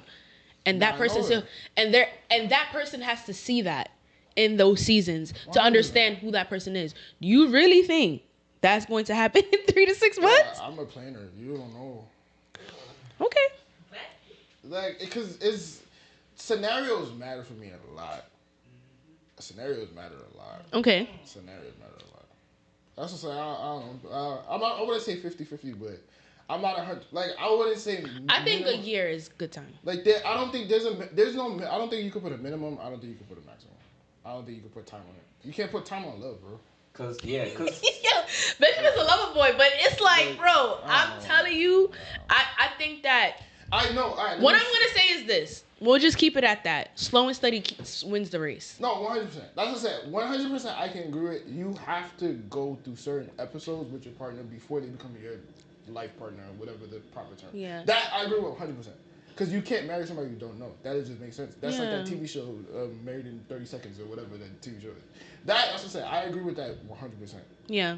But you don't want to put a time limit. Yeah, I don't think, because I think once you start thinking about time, because then that's when it gets logical. I'm not trying to love you, but I'm trying to love you within a certain amount of time. Yeah. You can't think about it like that. I think that there comes a point where I don't think we purposely did 2 years. If I'm not mistaken, it was an effortless. It came into it like, okay, like honestly, I wanted to wait a little longer, but we waited to it until like a year, and then he was like, okay, I want to get engaged. It's important for both partners to be educated enough. In terms of what? You need to know where you need to be. That person needs to know where they need to be, because you guys feel like you guys. I think it's different, right? Because like. We were young when we got married. Like, and I tell Emmanuel this all the time. I'm like, you make this whole thing about, you was waiting for a spouse, but you got married at like a very young age. Like, but like, I think it's different. If you get married in your 20s, you guys are still growing together, right? You're still learning each other. You're still growing professionally. You're still growing. And then when you get married in your 30s, it's kind of like you're very much so set in who you are. Not to say that you're not going to change, but it's going to be more of a different type of shift in your 30s, because now you're more set in your professional life. You're more set in how you view God, especially if you have a specific time frame of God. So it's different, right? But I will be clear. I'm not going to say that you need to put a time frame on things. But I just say that I think that I don't think you should rush into anything. No. Like, I don't think that you feel like, oh, because, like, I feel like the contending factors is like, because, like, a lot of times I feel like Christians rush into marriage, like, because it's like, oh, you don't want to have sex outside of marriage. If you feel like you don't want to have sex outside of marriage, and that's the contingency as to why you want to get married, that means you lack self-control, and that's going to show up in your marriage. And I don't think that's something that should be a contingency for you. That's wrong. If you feel like, oh, I'm a certain age and I want to have children, my mother had me at 43. So that also shouldn't be a contingency, because if this is really in God's plan and this is God's order, then it will go in the way that God aligned it to go. It doesn't mean that you have to force things to happen because you're on a specific time frame. There shouldn't be no time frame. There should be God's time frame. That's what I said. Once you put logic into the equation, that's what I'm like. Yeah. But at the same time, I'm not gonna lie. If I had a daughter and she said, and she met a guy in December and then January she got engaged, I'm gonna be a little nervous. And that's what I said. Do you feel like you guys are educated before that? Because say, for What do example, you mean? all right, the daughter's educated enough. All right, I need to go through certain trials and periods before that. She's educated enough to know, all right, I can't marry the guy the next day. Well, that's what I said, without putting logic in it. Yeah, she shouldn't get married. That's what I said. It's the education of understanding what matters. Yeah. One thing too, I feel like. But I think you just intentionally wanted to get to know the person, right? Like, you should be intentional about that. But I feel like a lot of the times in the very, very beginning, you're not really intentional about having these deep thoughted communication skills with this person, because you're still trying to, that lovey-dovey feel, that honeymoon phase. Yeah, that honeymoon phase is real. It's real. I also think that when you meet a person, you're getting to know them, and let's say both intentions are clear. Like yes, I know doing first meet, there's like a butterfly, it's a lot of infatuation, there's a lot of, just a lot of, a lot of emotion, a lot of intensity. But if you could sit down and ask, like I think the question was having an intentional dating stage where you asking the important questions and you can see the person's intentions and you could see like, and then you seeing like I could. But what if they're answering based off what they want you to hear?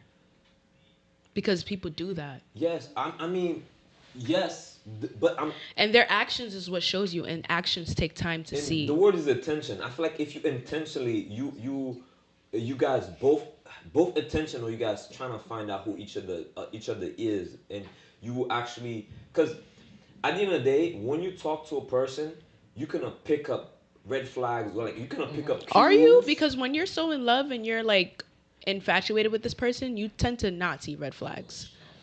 I think that's why intentional comes in, like, right? So is it intentional? I don't know. Yes, you're feeling all this information, but then you like actually I want to get married, and I want to see where you're at. Like, I know we're in love right now, but I'm intentionally gonna ask you some intentional questions to see, do you hold up to what I'm feeling. It's not only intentional questions. I wouldn't only think about it like that, but it's just intentional situations.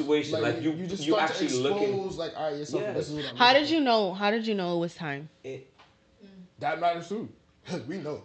I promise you, we know. No. How did you? And if you Relax. God propose, how did you? I see my wife in this person. Yeah. And if the woman is gonna say yes, that means I see my husband in this in this man. How did you know? How did you know? Like, what are some things outside of like God showing you His time? Like, what are some things that you saw? Benjamin, shut up. Yo, Benjamin, shout out to the third. You saw a big booty? No, that's what he saw. You saw the letter P? Sorry, what am I answering? How did you know? How did you know what time, like time frame? Because I know that you wanted to get married very quickly.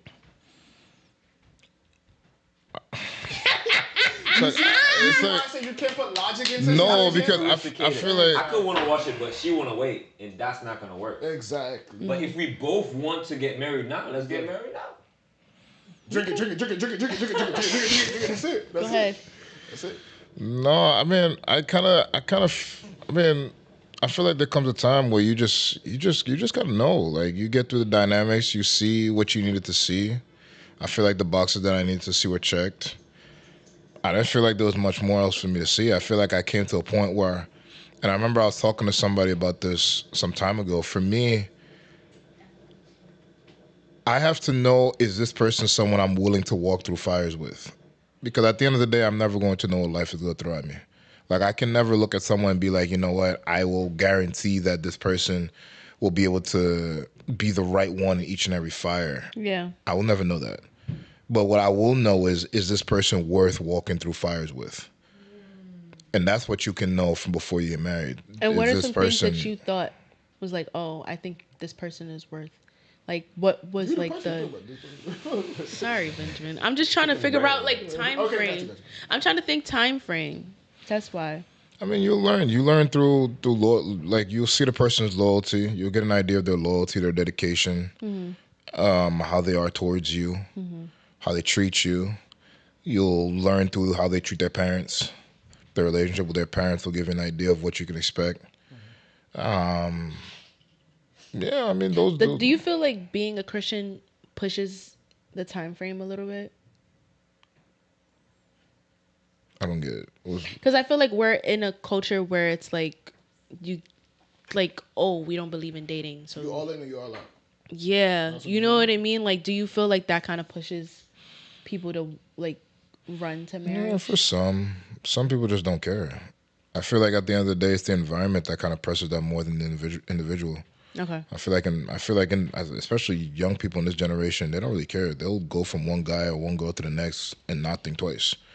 I think it's the Christian environment that's around you that makes you think about all the labels that they're going to give you if they find out that you've been with every single musician or every single person in the praise and worship or whatever. Well, what if God says that's your person? I feel like they'll figure that out, but I don't think. What's that scripture? So say that's the woman for you. Are you sure, God? I don't think so. He that findeth a woman findeth a good thing and obtain Now there's a favor story from like the that. Lord. All right. Next question.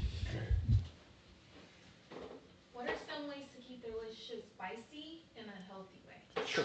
Of course, give the people what they want. We try to focus and be up there. I like how they like get you guys. some- I like how you guys choosing these questions. Get some peppers. I'll ask the single people first. Like, what do you think? What are some things that you think that will keep a relationship spicy? It doesn't have to be the spicy that you're thinking about, Benjamin. It just. All right. I don't know how to perfectly phrase this, but hear me out here. You don't always expose the truth in a scenario. Tread lightly. Yeah, so it's like, in a sense, you keep that person kind of pursuing the truth a little bit. So it's like, say, for example, let me think of an example I can use that's sanitary. Sanitary? Babe, It's this is like- your man. It's like, all right, in a sense, like, I'm not going to tell you what kind of food I want. Like, but I keep you guessing a little bit. Like, yeah, like I don't like that. That's how you keep it interesting, because now That should it's be- like, I'm always looking to taste. Alright. Well, she's always looking Okay. to taste. I mean, I see it. So it's like, But I don't know if the woman likes to pursue. Men like to pursue. So I think it's a love language too, because I've also heard that people usually show love according to their own love language, but not according to the person's love language. So it's like, I like receiving gifts, so I give you a gift, thinking that you can appreciate it, but you don't like receiving gifts. You like act of Quality service time. or quality time. So it's like, if I'm keep giving you love the way I want to receive love, we're not speaking the same language, Right. So you gotta know what the person like, and it's like, how can I cater to that? What are some things that you think that will help with your pursuit of your partner in a relationship? like things to keep things spicy? I mean, me personally, I like experiment. Oh my god. Okay. Experiment, we gotta do new things. Cause look, We can't do the same old things, I right? piggyback. I like interesting, right? And you gotta New know this things. person's spice tolerance too. Cause you I'm gotta know gonna test all the tolerance. You gotta know their safety rules. I gotta test all the tolerance. That's what I'm saying. And then bring it down, bring it up based on So how their reaction. you guys better have a safe word the way y'all talking. Yo, it's peanut butter, okay?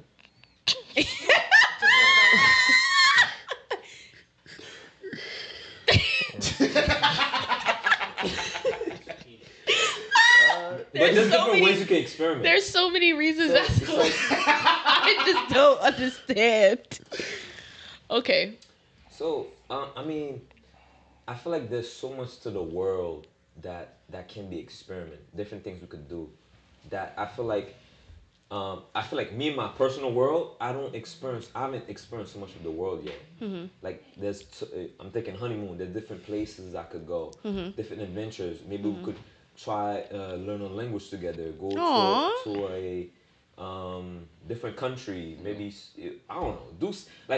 Get out of a comfort zone and do something different. Yeah. Experiment. Let's actually enjoy this marriage. Let's go out with the family. Do something. Go on a cruise. Do different things. Let's go hiking and live in the woods. Like you said, that's based on their tolerance, right? Can they tolerate being in the woods? I know someone like that. They like the man that could hike. You just come home, your bags are packed. Yo, where we going? Just get out. Yeah, let's do some. Let's do something crazy. Let's do something different. Okay, babe. How do you keep things spicy? Give me one question, one answer, babe. Don't do too much. Yo. No, in our marriage. Yeah, you see them. Yeah.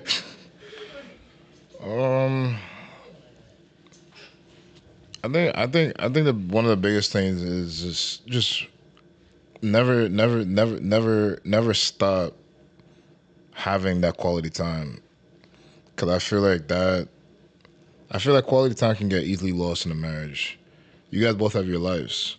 Like the husband and the wife, they both have their lives, and we don't realize how easy it is to forget about each other. And when I say forget, obviously you're not forgetting that the person exists, right? But you tend to forget that, you know what? You did say I do. It can become very roommatey. You did say that person is your spouse. You never said that person is just your friend.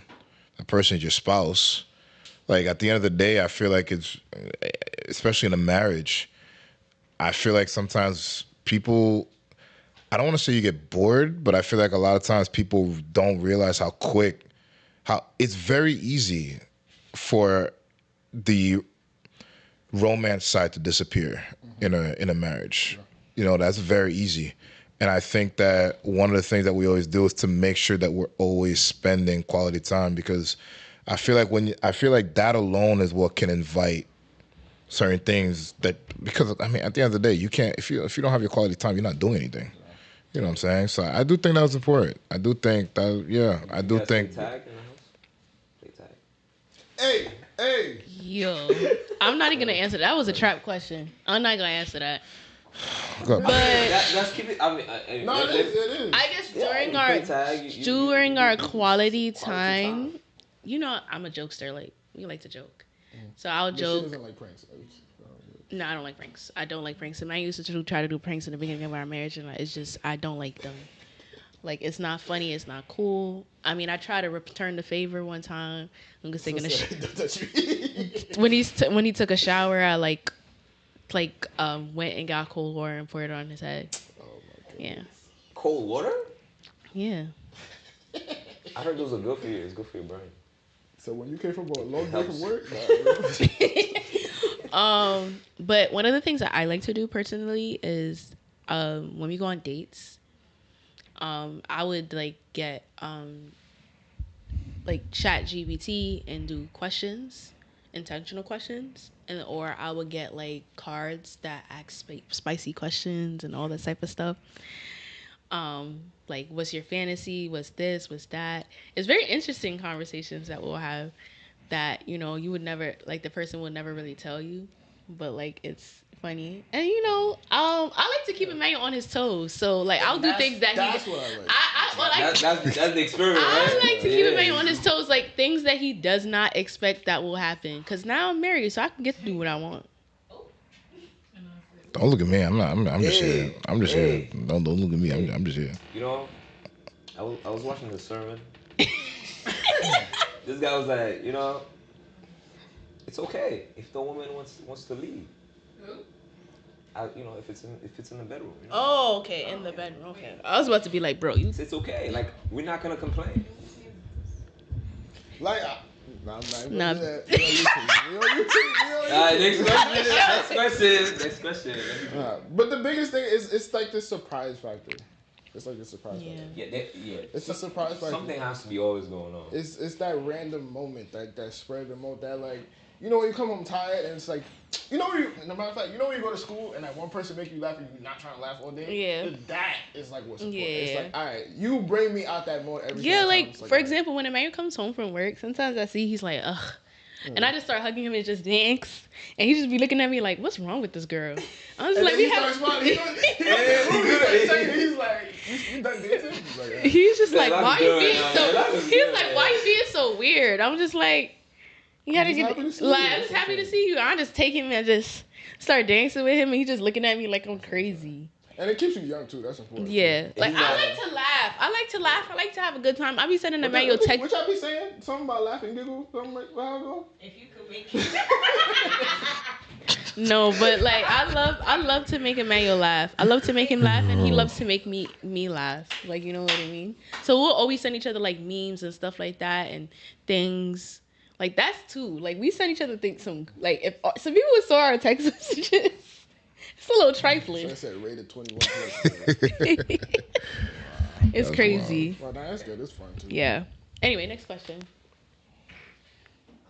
What's the most awkward Christian flirting experience you've seen? Oh, God told me that we should be together. What's the most awkward flirting Christian experience you've seen? Like Christians flirting. Like, what's the most awkward pickup line or ways that you've seen Christians? Stupid. Did you just say? Wow. But no, I don't think I've witnessed. Are you a parking ticket? Yo. Cause you look fine. That exact one. No, I think it's honestly like for me the most cringy is like, oh God told us to be together. Like that for me is very cringy. I had a dream about you last night. I saw. My God. Next question. I saw fruit, right? There was a tree and the fruit fell, and I pick up the fruit, and then I saw your face. First of all, that's a red flag. That means she Eve. Yeah, I'm not gonna lie. That's a red flag. Nah, the fruit's a red flag because then I'm thinking of Garden of Eden and I'm thinking all that stuff. Yeah. So that's an idiot for. Yeah. All right. You haven't seen any awkward? All right, next question, guys. Next one. Do you feel like you can say not tonight without it becoming a thing? Honestly, Emmanuel just knows the vibes. He knows the vibes, bro. You gotta set it up. You can't just you can't just say hey, let's do it. You gotta set it up. Honestly, it starts. There's this video, this TikTok that Emmanuel sent me of like the woman dressing in different type of pajamas, and based off of the pajamas, the husband knows. So like, yeah. Right, baby? No, that's not with us though, because you're not like that. Yeah, I'm never wearing like. Yeah, she's not the type to be wearing different pajamas based on how she's feeling. See, so that means it don't matter. Shit, I think it's so. What like? Do you ever feel like you feel mad? You be getting mad, babes? Or you be like, oh. Yeah, plead the fifth. Yeah, man. I don't know what. It's like, not a trap. Benjamin. Damn, what's that? What did that do, man? Nah, bro, I'm not. Nah, I don't think I've had. I'm not that. Yeah, nah. I'm not looking at pajamas or anything like that. I'm just looking at her work schedule. I'm like, no, that's I'm just looking at her work schedule. He's like, yo, you know. I'm just looking at her work And schedule. Maggie looks at the stretches. I got you, man. You don't know, like, all right, these back-to-back 3 days, Yeah. you're working 50 hours a week. Yeah, forget it. It's not even worth it. Like I gotta. If it happens, a bonus. Yeah, it's a big bonus. It's a big bonus. It's like you already know if she has 3 days back to back to back, it's not happening any of those nights, and it's definitely not happening the next night because she got to recoup. So the only hope that you have is she has 2 days off before her next shift. Fellas, That's the only hope you have. Otherwise, yeah, just forget about it. And you gotta know the other schedule too, right? The monthly schedule. Know your lady, my friends. Know your lady. You gotta know the monthly. You gotta know the monthly. The monthly schedule. That's how I set up my He's fast. so happy when the monthly schedule is around the stretch of me working because he's like, it's fine. I'm cool. So say, yo, do you Good. It's right on schedule. Bro, at that right point- on schedule. If she got like 4 day weeks and that's when she has her thing, I'm like, yeah, God knew what he was doing, Yo, fellas, know your lady, man. Know your bro. You have to. know your lady. But you know, like, do you like know when I'm like in the mood for that? Yeah, because you don't hide it. Really? Yo, fellas, know your lady. All right, Know your monthly. Know everything. Know your lady. That's it. Know your lady. She definitely doesn't hide it when she Know your lady, in the that's it. mood. She definitely don't hide it. Know your lady. Know your lady. That's most important. Know your lady. Next question. Is sexual compatibility something you find or something you build? I guess for us it's build, but I don't know. Is sexual compatibility something you find or something you build? That's I mean, if you find it, that's lucky. You good. Hey, everything is perfect. No complaint. I don't think anybody's ever truly compatible. Nah, I lied. No, it could happen. Yeah, it could happen. Yeah. It could happen. It could happen. It just happened that she just satisfied all your. It's just like, all your damn. quotas. Like, really? But I don't think you guys. I don't know. I feel like. Correct me if I'm wrong. I feel like you guys are like wanting to be like you guys like the challenge, and I feel like if it's already there, then it's not gonna be exciting. But we can make it better. If it's already good, we're gonna try to make it better. No, Are you gonna make it better, or but you're just gonna? if be she comfort- smiles, then it's better. Nah, it's not. She smiles. Nah, we're not. Nah, Is she I'm not sleeping? I'm not even looking at smile. Close my eyes. Is she sleeping? Nah, it's not sleeping. Something like Sleeping, Nah, that's a problem. No, No. like after the fact is what I'm saying. If she goes straight to sleep after, then that means. no, I'm not I don't saying know. that. What was the question? would you rather find See, we was getting off track. Yeah, sexual compatibility find or build? I'm good with either or. If I find it, I'm gonna make it better. Nah, That's what I'm saying, I If I don't. don't got it, we can make it. We Nah, can if get it's, it if there. it's not broken. But You gotta keep it first of all, interesting. Thank you. Nah, Thank you. Oh, wow. I'm not gonna lie. If it's compatible, it gets developed. How about that? Develop in the sense like we can be compatible here, but we can go somewhere else. Right. You could explore some more. You know, there's always there has to be room for growth. Growth. Oh yeah. Growth. Yes. Listen, Yo, what's wrong with Polynesian y'all? sauce. Nah, I don't like. All right. Growth. You don't like. Wow. Yeah. Listen, one thing I Tried will say. that. It's One thing I not will good. tell you guys. I did not hit what? I wanted to do that just for you. Just for you. I can't. Yeah. I missed that. Maybe Abigail. it was meant to be. If I didn't see or hear it, That's one of those things you just keep between the cousins and you just pretend like you didn't hear about it. You move on. I didn't. So Yeah, just keep it between the cousins. Anyway.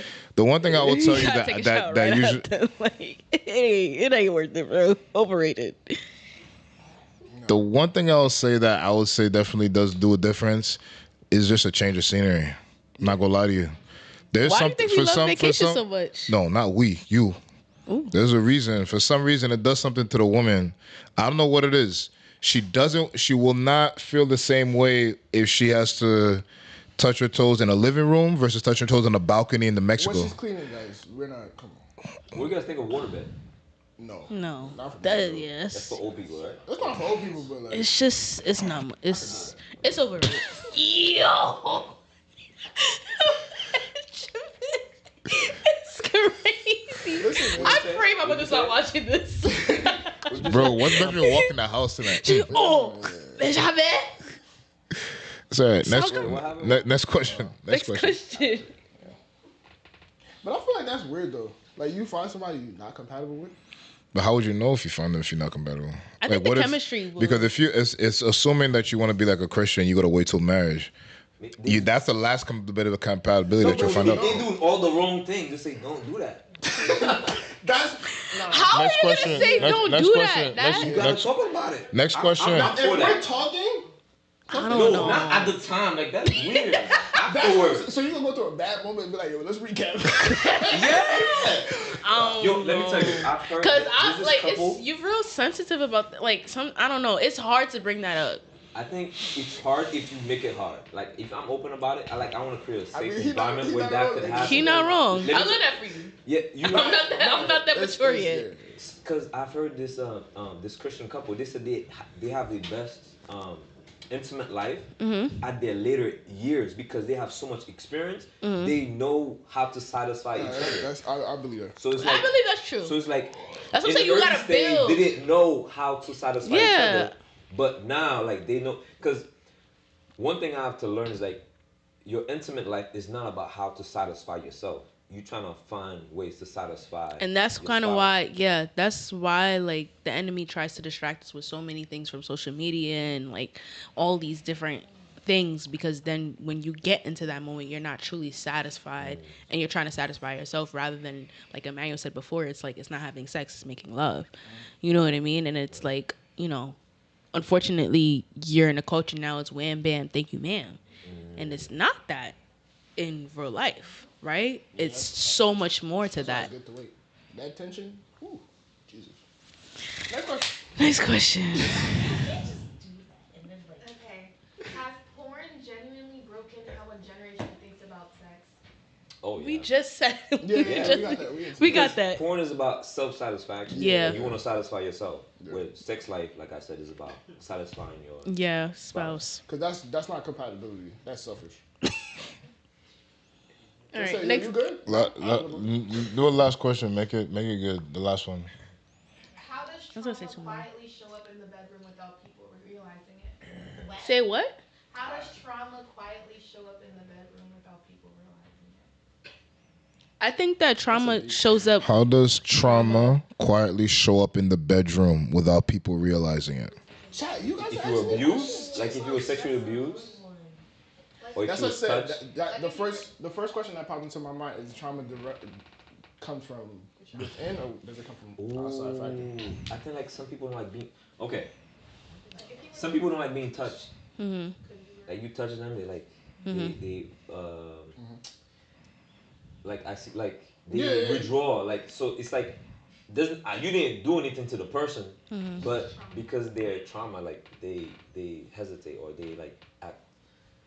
I think that, and that's the beauty of a relationship and a marriage, is like it's not a race, it's a marathon. It's not a sprint. It's a long overall timing with the person. And I think that I think that once you realize, even in your dating phase, you start to realize, oh, this person's a little withdrawn. What are some things that I can figure out to make her more comfortable or make him more comfortable?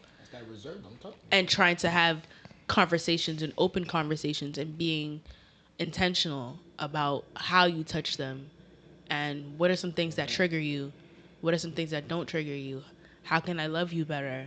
How can I find ways to, make them feel safe? Exactly. Because once they feel safe, they're going to be wide open. But if they're not safe, they're not going to be wide open. They're gonna be white clothes. Shut clothes. All right. You said you had One last question. No, you had a question from a Google number? This is a Google number question. How many years would someone have to be at for you to say you're out of your honeymoon phase? How many years does someone have to be in a marriage? How many years into a marriage does someone has to be for them to officially be out of their honeymoon phase? Can we talk about the honeymoon phase? What's the honeymoon phase? I think it's very much so butterflies. It's infatuation. It's love. I'm. That's crazy. It's very like. People over there, they swallow my spit. Like I'm so confused. Ooh. What you laughing at? It's very sensationalized. Okay, right? So it's just pure emotions. It's pure emotions. And that's fine. Yeah. It's normal. And I think it's good, honestly. Yeah. Can a person be in a relationship without going through a honeymoon phase? I don't think so. Maybe you drop out too and early. I don't think it's like maybe something happened and you dropped out. Nah, that's probably a business relationship then. It's just yeah. like no, you got into a relationship, but like you dropped out. Because I honestly feel at that point there's no chemistry. Maybe she without the honeymoon phase. Yeah. Maybe she there has to be some type she did something to turn you off. Be like, yo, nah, that's crazy. But she was sticking out. It's like she smiled. Like, are we married already? Like, what's going on? She smiled. Does the honeymoon phase happen before or after marriage? I think there's one in each phase. Okay. I think there's one in.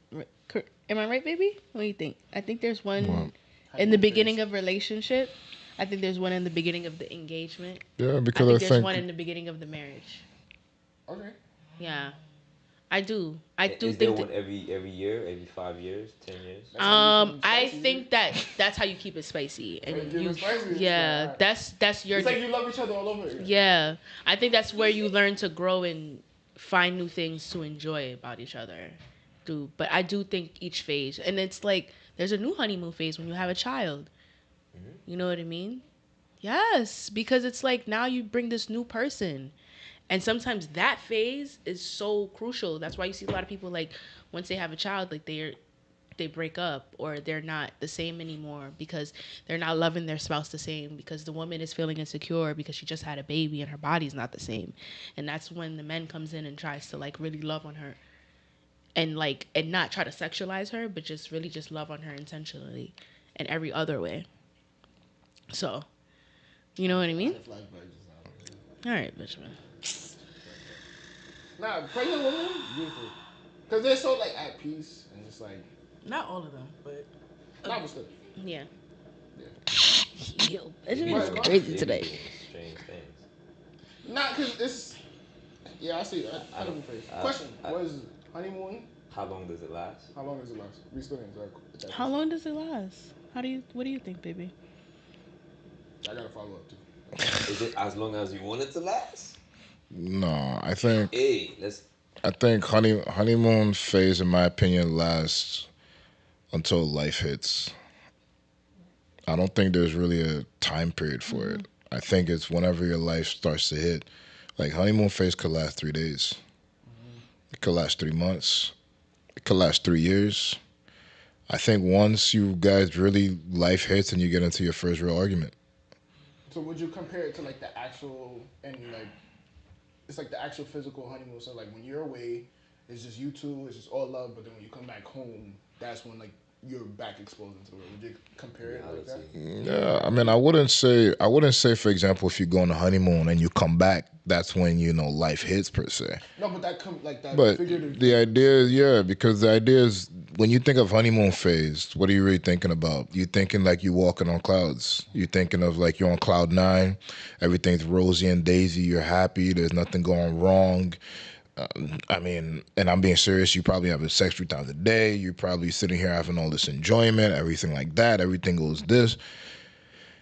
You may even have a little spat here and there, but that doesn't really mean much because it doesn't overshadow the joy that you have when you first get married.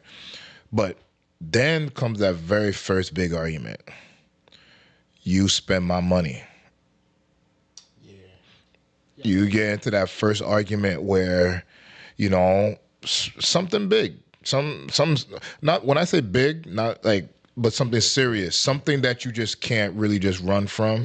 Something that basically like breaks that flow. That's when it usually starts because the problem is after an argument, it's really hard to see your spouse as that same blameless person that you thought they were. Like once you get into that first argument, when you're angel and everything, you're looking at your spouse as this perfect person that can't seem to do any wrong. Like they do everything right. I don't know if you realize it. It's like, for example, you're so in love with someone, even when they do wrong, they do right. Right? That's how you see it. But then it's like, I'm not gonna go that far. But everything that they do just seems right. But at the moment that you get into an argument, because the argument always exposes the ugly side of somebody, you can't unsee that.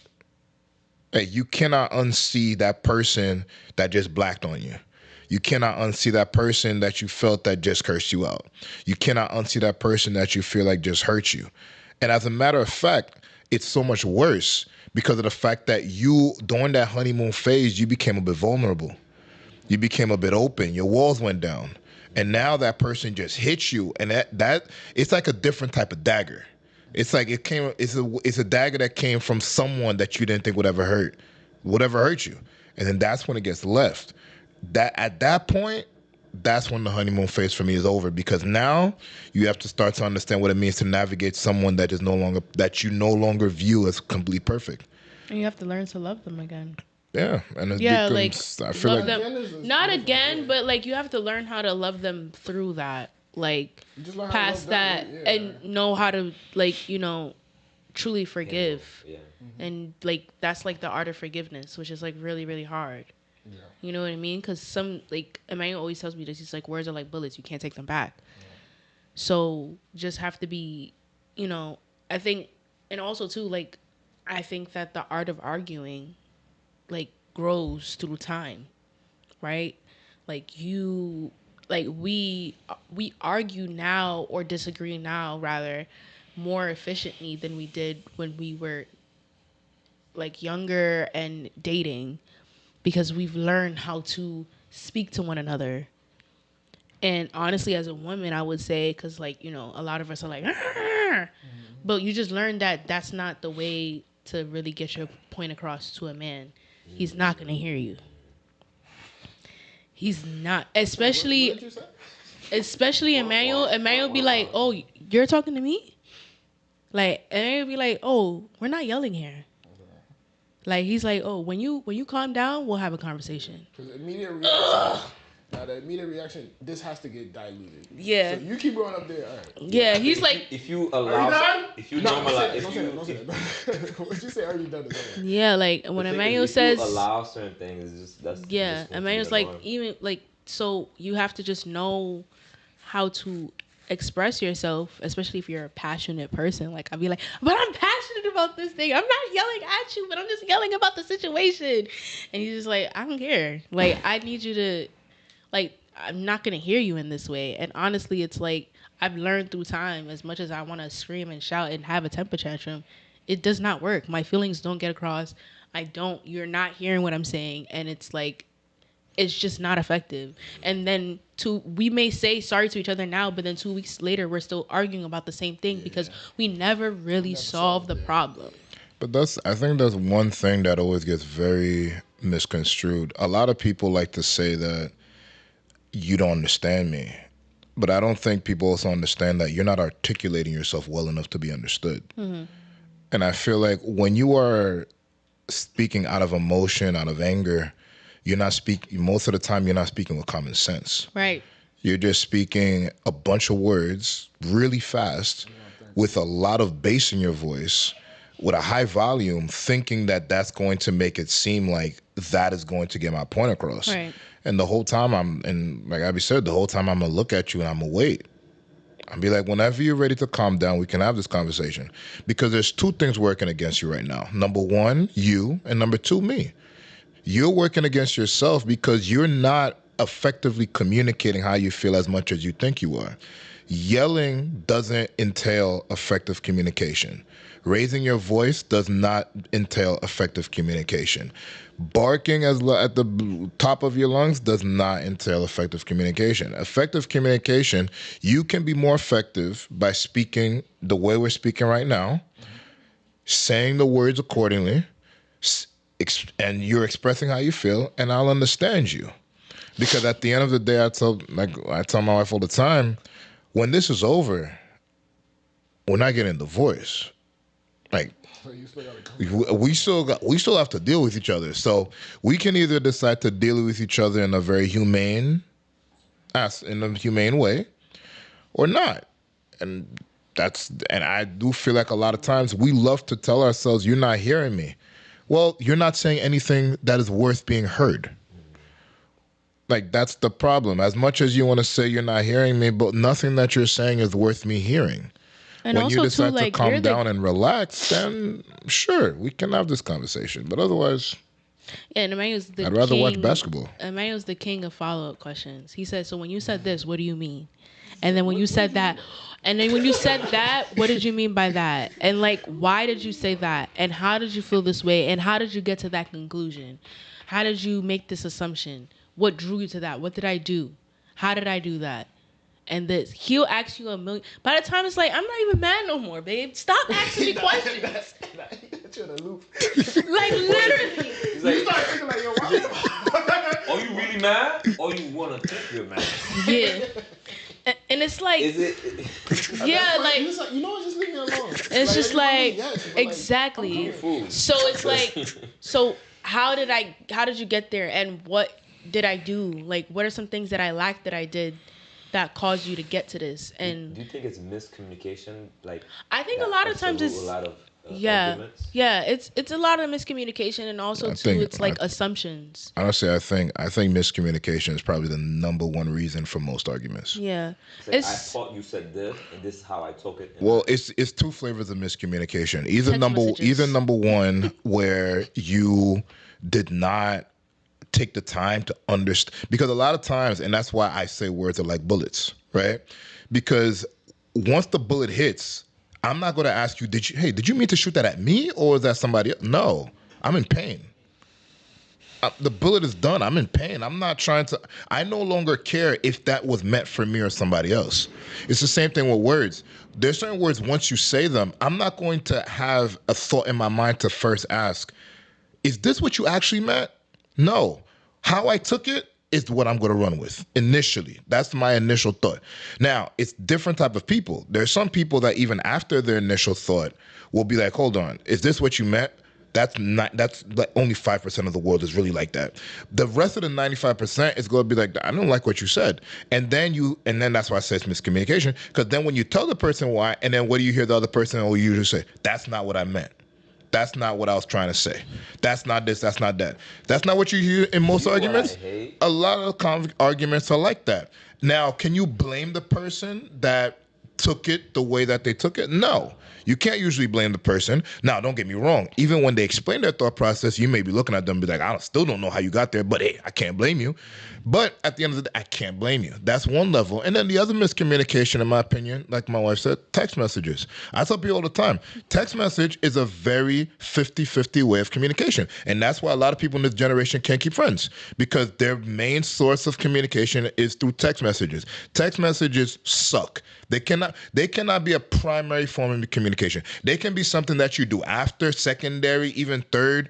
That's something that you do after. But the main part of communication has to be face-to-face, because I am not going to be able to dissect every way that you're feeling through text. And then you also too, like, you hear things in a way in your text messages that maybe that person didn't come across. So I remember there's times where I have text messages with Emmanuel, and he'd be like, babe, I'm not finishing this conversation with you in text message. Send me a voice note right now. Call me. No, he'll just be like, well, I'll wait until you're ready to come speak to me. Because sometimes, like, The man was paid. The man said, I'll wait. He's like, I'll wait. The whole day. But you know one thing about Emmanuel that he doesn't like when I say, I have something to talk to you about. He hates that. He hates that. Oh my God. If he's at work, he will call me. Like, he'll be like, can we speak about this right now? Like, he hates that. I hate that. We need to talk. I hate that. I remember one time I was in. Just like, let me know. I remember. Yeah, literally. He's like, I remember I was in St. Martin. I was like, oh, when I get back to New York, I'll talk to you because I need to talk to you about something. He called me right there and then was like, okay, we can talk. Listen, you better fly you some signals. Like, nah. Yeah. You're gonna create a million scenarios. Yeah, and you know, it's not even that you do anything. It's just like, what did I do? Yeah. No, but that's just the way I am. I personally, I can't. I'm not. There's a point that a conversation gets to, and I will tell you straight up right then and there. All right, this text is done. You either get on this phone or we not continue this conversation. Like, I'm sorry. Nobody's Like, gonna read a whole 10 paragraph. Like, you have so much to say. Like, it's not even just that. It's just a matter of the fact that there comes a point where voice matters. Yes. I need to understand your tone and the message that you're saying right now. Like, there's times if you text somebody, I mean, hey, the best that you can do over text is just try to understand their texting style. Yes. Right? Mm-hmm. You try to understand, okay, for example, one thing about Abby, when she's texting, I always tell people, if Abby texts you and say it's fine, it's never fine. Yeah. Never. If you get a text from her and she just says it's fine, don't ever walk away from that conversation and be like, bitch, Abby said it was fine. No. That means she's pissed. She may not tell you why, but she's pissed. Never. It's fine. Those are the worst words I can ever hear from her. It doesn't work. There's certain messages I can pick that up. Those little things I can pick up. But there's other text messages when you say them, and that's why we live in a world where everything is so emoji driven. You don't put emoji, oh, we think you're being serious. You put a period at the end of the statement, we think you're being serious. You don't put LOL, you think, I can't live a life like that. We're gonna get on the phone. And I need to hear you. I need to hear how you're talking, the way you're talking. And sometimes, if it's very serious, we'll get on FaceTime so I can see your mannerisms. I don't want to see the ceiling. You show me the ceiling. Nah. We're not seeing the ceiling during those conversations. I feel like people have to use this. This is mainly for women because men don't use emojis like that. No. Yeah. Y'all don't? No. Oh, okay. I didn't know. This is girls. If they use too much emojis, they put that heart emoji, they put that smile. Like, I'm getting the wrong signals. Like why using so many emojis in the text message? So, for me, like, it gives the wrong message, even if people don't have any attention. Yeah. But if you're using all these emojis, I think it's just like I remember one time like I was like yelling at a man. I was like about something, and he was like, "Babe, we're not going to be yelling at each other anymore." And I was like, oh, okay. Yo, they like that. I'm just telling you. I was like, they like that. He was like, I said, stop. He was like, yeah, we're not going to be yelling at each other like that. And he was just like, I'm going to park the car and you're going to go in the house and you're going to think about this. And then we're going to have this conversation again. And I was like, oh, okay. What am I gonna say at that point? I was like, okay. Yeah. And then I went up to him. I was like, okay, I'm ready. He's like, are you sure? Yo, I love it. Yo, that's really high. That's a movie scene right there. He's like, you sure? I was like, yes, I'm sure. I'm ready to talk now. Stop. And but she's not lying though. Speak your mind. Tell me what you want. No, but like that's like. And like, I understand it because we've been married for like a while, so it's like we understand that match. Just as a quick side note, you can only do that if you're an actual man. That's exactly what I'm about to say. You can only do that if you're an actual man. That firmness, because you can't fake it. You see the way Abby just said it. That's exactly how I said it. I didn't yell. Yeah. I pulled over. I parked the car. I said, Abby, you can go inside. Calm down, and then we'll continue this conversation. That's it. Not be faked at all. And then after Abigail, she didn't say anything back. She got up. She went inside the house. I parked the car. I went inside the house, and I sat down. That's what you call that. Then she came outside and she was like, "Babe, I'm ready to talk." That's it. There's no. If you're not a true man that gives off a man vibes, what she just said, you can't say it because I promise you, especially someone like Abby. If she doesn't feel like a man said that to her, she's going to laugh at you in your face.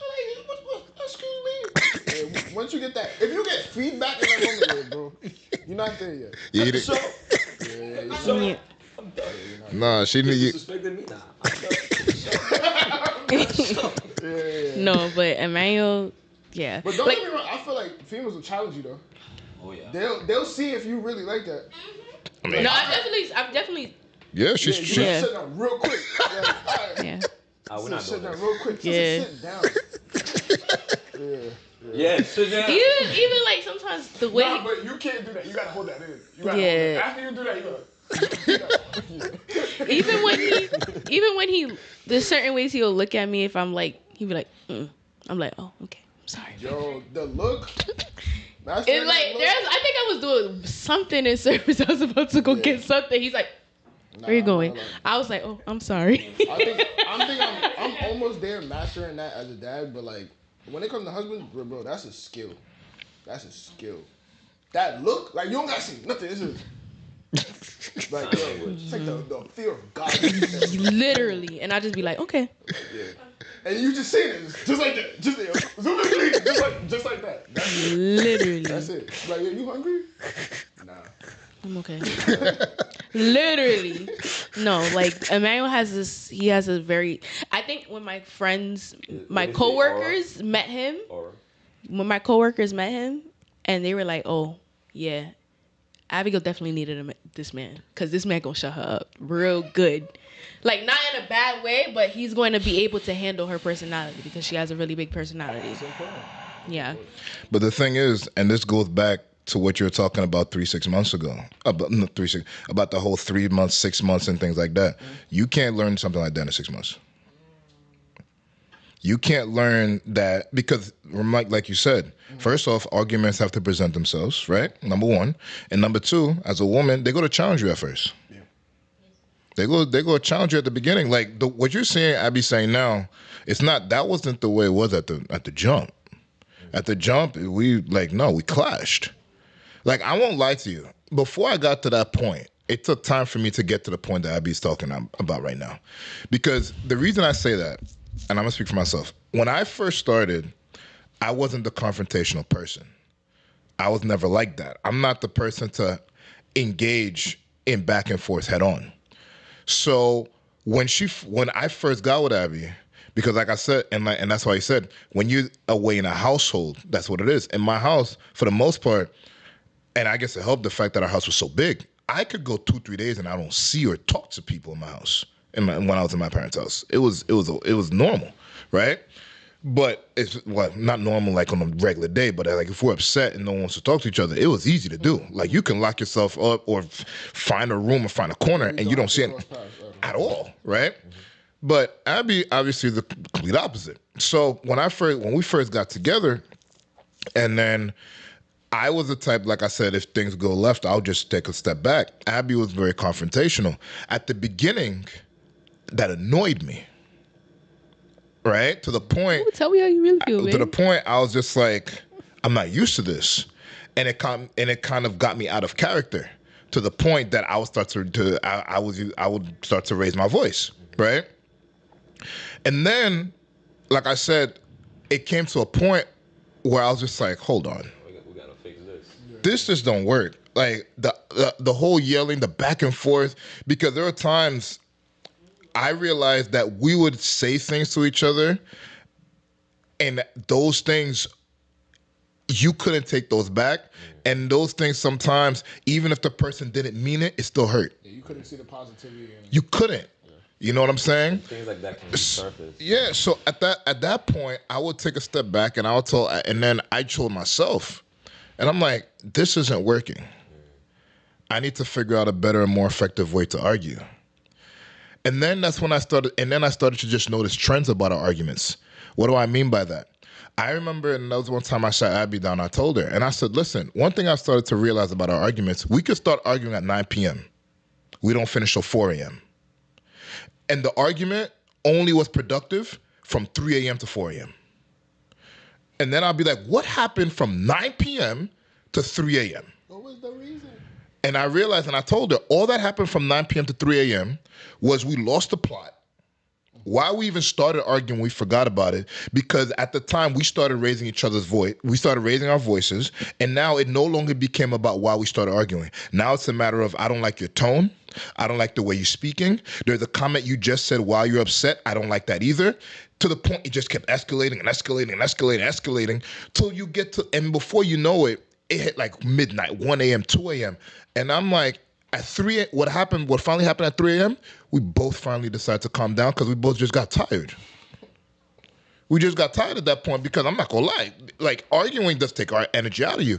We finally got tired. And when we finally got tired and relaxed, That's when the argument actually calmed down. And within 60 minutes, we resolved everything we needed to just by calming down. So after that, I told Abby straight up, I'm like, listen, this is the way we're about to go about arguments moving forward. We're skipping that 9 p.m. to 3 a.m. because it's a waste of time. It's a waste of your time. It's a waste of my time. You're going to go to work the next day. You're going to text me and you're going to be like, babe, I'm tired. I'm going to go to work the next day and I'm going to be like, babe, I'm tired. Both of our coworkers are going to look at each other like, why are you so inefficient this day? We can't tell our coworkers because we were arguing with our spouses all night. You can't say that. So now we're just like, it's a waste of time. So we're looking at each other. We're like, and I told Abby, I sat her down. I said, no, we're not arguing like this anymore. From now on, this is how we're going to do it. If you have to yell and this and that, I'm going to let you know now. You're going to yell, but you're going to be talking to a wall while you're yelling because I'm not answering you. I was so mad when he said, child. She like to argue. No. I love to argue. I told her straight up. I'm like, if that's the way it's going to be, I'm letting you know. During the time of you yelling, I'm not answering you. I'm just going to listen. And once you're done listening, I'm going to look at you and be like, okay, are you finished now? You got your emotions up. Can we have a conversation now? Once she says yes, I'm like, all right, let's start. 45 minutes. And then if I raise my voice a little bit, he'd be like, you're not ready yet. And then I get up and leave, and I said, we'll continue this later. I'll be like, I mean, all right, hold on. That actually happened once. I remember not too long ago, we got into an argument, and we started, and then we were going back and forth, and there came a point, I think Abby raised her voice real loud, and I looked at her and I said, good night, babe, we'll talk tomorrow. Nah, you better man than me. I can already see it. You gonna stop it right here? Yeah, no, I think you got to man. That's the main thing. You got to. So sometimes, like, I know some people have this narrative of, oh, you shouldn't go to sleep that's with each other. Too, yeah. But I think sometimes you do need to sleep it off. Like, people in the comments comment that. Like, what do you think? We're Like, in agreement, right? We couldn't sleep it off. No, I Can think. we talk about this tomorrow? No, I think that sometimes, like, you. Like, it could be outside. Like I think that you're just not. You're not really seeing.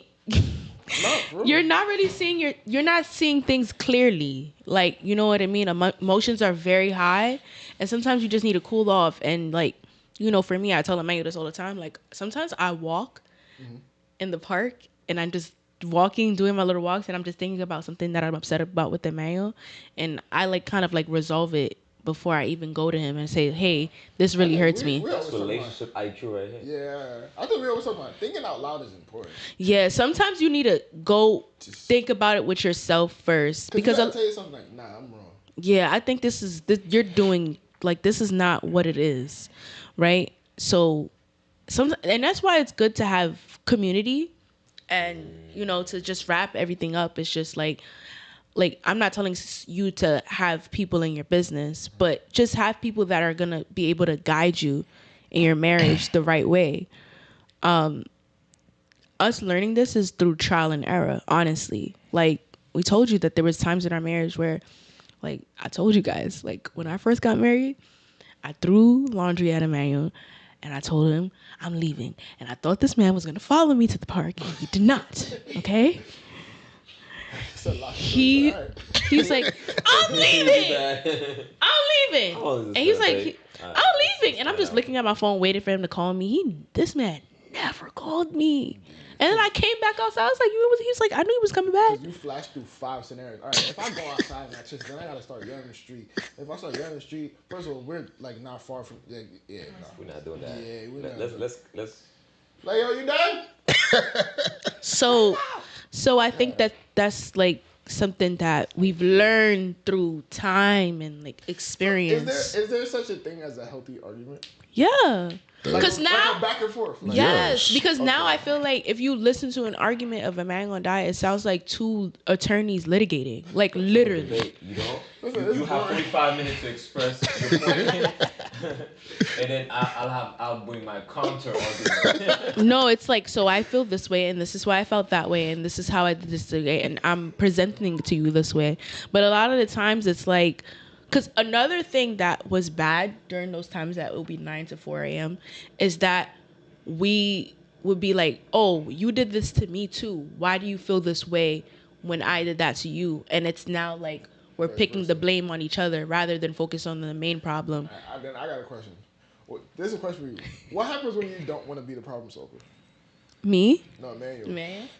Because technically, I feel like we always gotta be problem. The man usually has to be a problem solver. You had this conversation with Alex. And you said with Alex, like, y'all got no choice. No, when you don't want to be a problem solver as a man, if you're not ready, I said it before, if you're not ready to be a problem solver as a man, then don't get into the argument. No, that's not negotiable. You have to, I'm saying, what if in the moment? Like, no, I'm saying, if you're not ready to be the problem solver, then you're not ready for the conversation.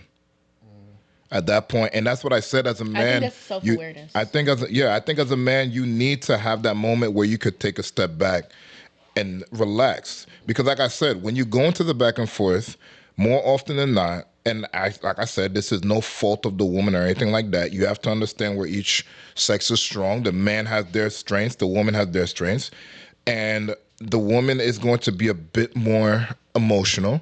It's not likely for them to enter in wanting to solve anything.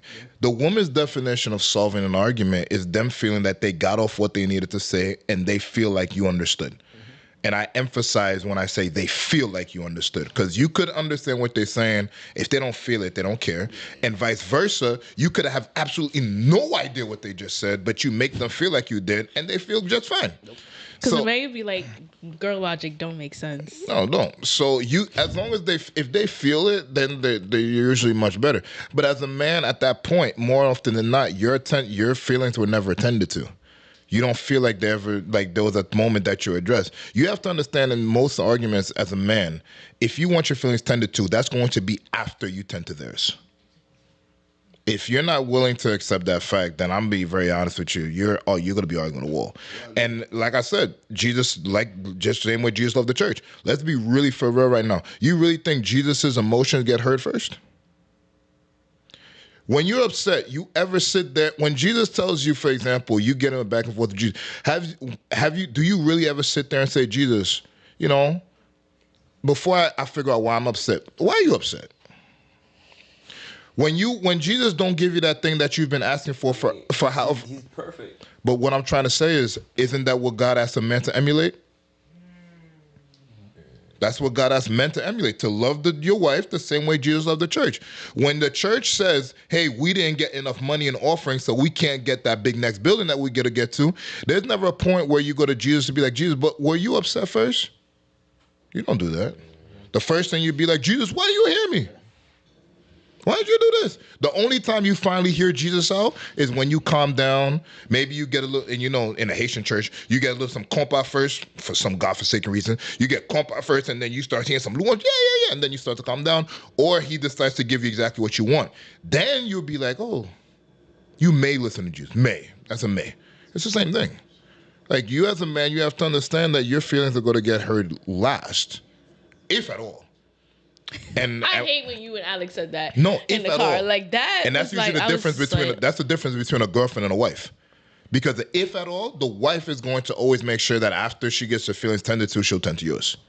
A girlfriend, yeah, she may just be a gold digger at that point. Just be like, I got my feelings off, and I'm good. That's it. I'm satisfied. Selfish. 150%. Happy wife. Happy life. Oh, all right. But I think we go wrap it up there, guys. It's 10:34. It's 10:34. We gotta wrap it up. But guys, as always, before we do, we gotta show you our little merch video. So we're gonna show you our little merch video to make sure that you guys get your merch. Please put the merch on. Do not leave yet. We got one last thing after the merch video is done. Don't leave yet, but let's just show the merch video real quick. Hey, what you want to wear today? This one? Maybe this one. Okay. Maybe this one? Wait. You bought your merch? Get your merch. Get your merch. BCS merch. We have a color for every single one of your favorite Stanleys. We'll talk, we'll issue, we'll fake. Get your merch. BCS, where our colors run as deep as our conversations. Get your merch. BCS, we're always breaking the silence. Get your merch. The silence broke, but the message stayed. Get your merch. Do you have a BCS t-shirt? I have a BCS t-shirt. Why sit down in compliance when you could stand in the lines where breaking Christian silence? Buy your merch now. Built on truth, one with confidence. Get your merch. It was never just merch. It's a whole message. Go ahead and get your merch. We're always breaking the silence. Get your merch now. Breaking the silence looks good on us. Yeah, got some time? Get some merch. BCS. Come on. BCS merch. Go and get it. Not just merch. It's a message. It's not a fashion. It's an expression. So, get your merch. Faith isn't silent. Neither are we. Well, neither am I. I don't know about you. Wear your faith and break the silence. You know you gotta break the silence. Get your merch. Breaking Christian silence. I turn heads, run what I believe. Buy your merch now.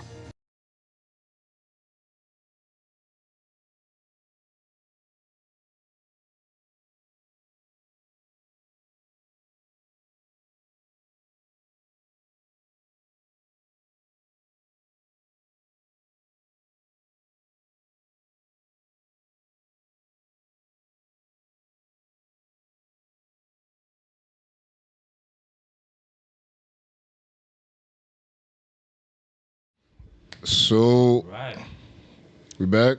Yeah? We're good? All right, guys, we're back. We just want to take a moment to say thank you.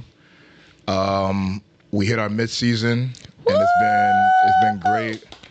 Midseason finale. It's our mid-season finale. So I just want to take a moment to thank, obviously, number one, we want to give a huge shout out to the queen of BCS, the founder, Abigail. The heck?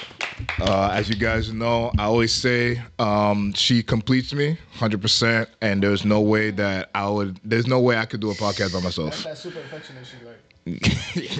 So we thank God. She's been amazing day in, day out. She's done, I don't know why she said yes, but we thank God that she was willing to say yes, because BCS would not be here without her. So we want to thank God, and again, happy birthday. We will say happy early birthday. Happy early birthday. Happy early birthday to the queen. Next, I want to give a big shout out to Mr. Benjamin Joseph and Nat, who obviously they did all of the editing, the video editing and everything like that. I can say honestly, the setup, everything that you see that we're able to be here, guys, if you guys saw, maybe we should have done the behind the scenes for you guys to see what happened before this episode started. Oh my God. So we were up till 7:59 trying to get everything ready, but they made it possible.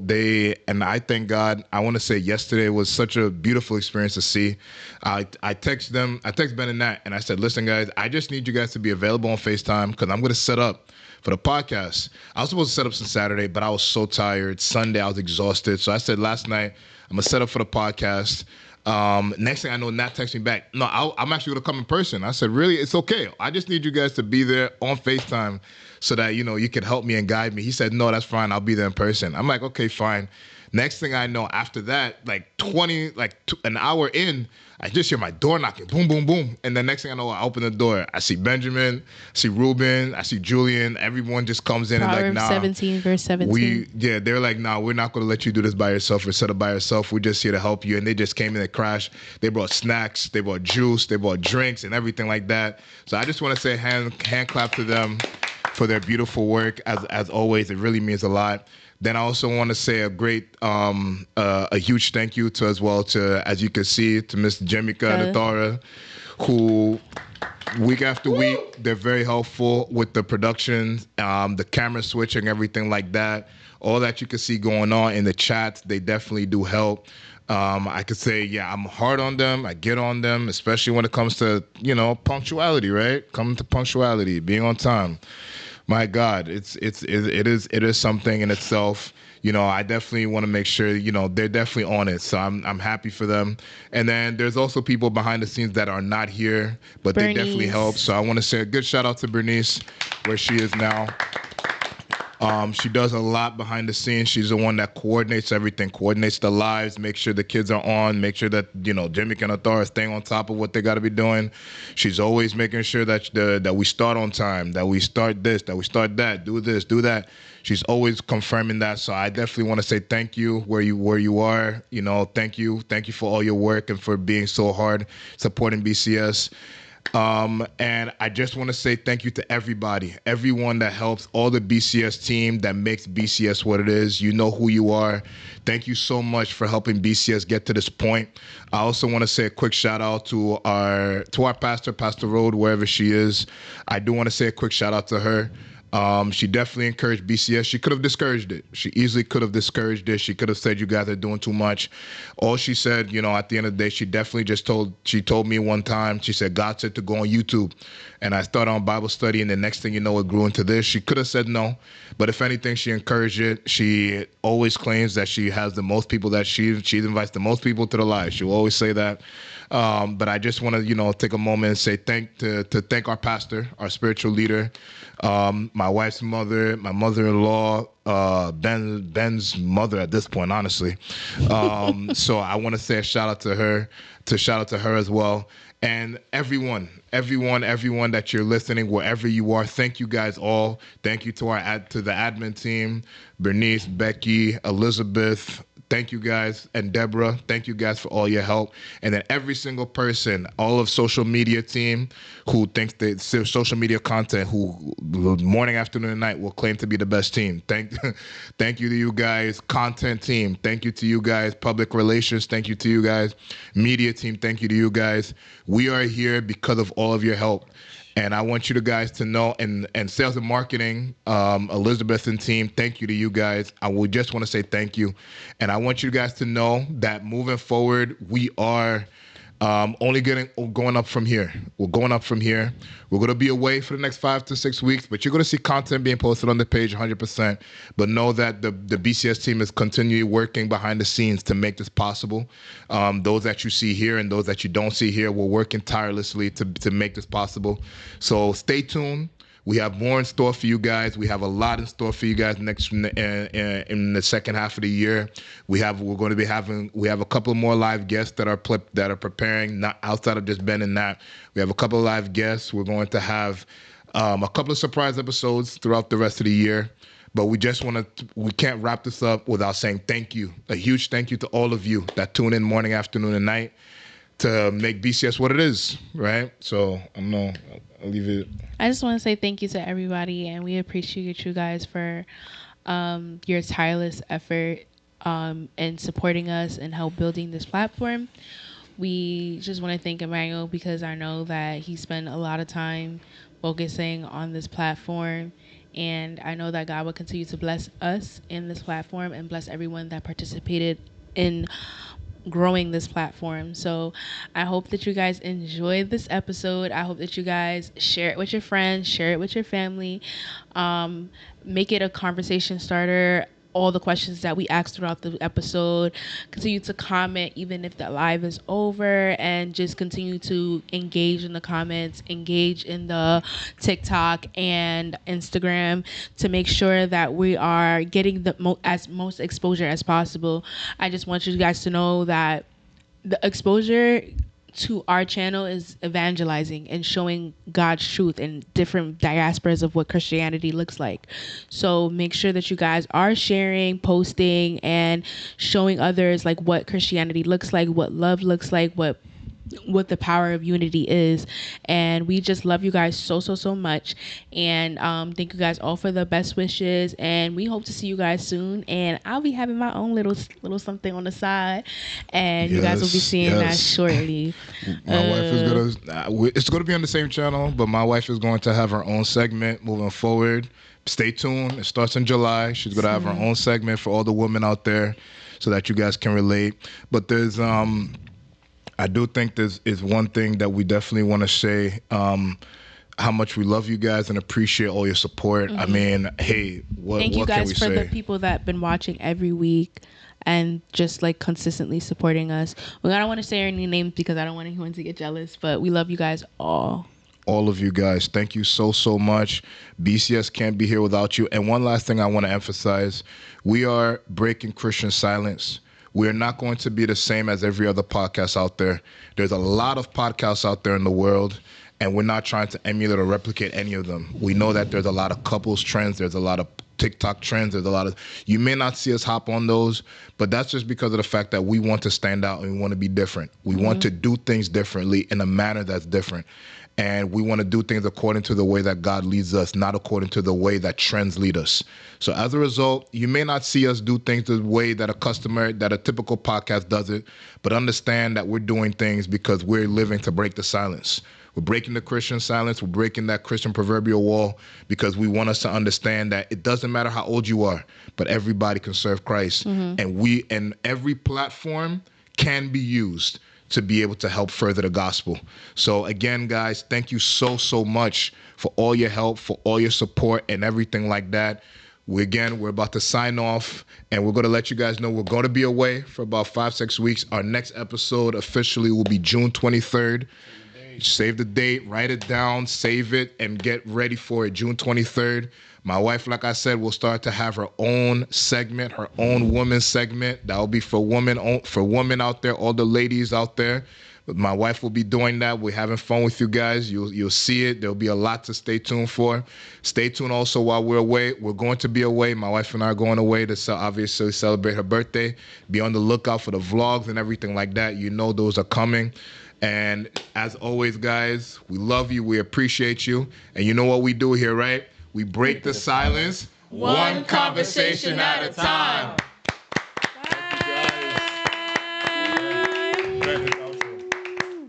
We out, guys. We out. Love. Have a great night, everyone. Great Enjoy night, it. everyone. May God bless you guys.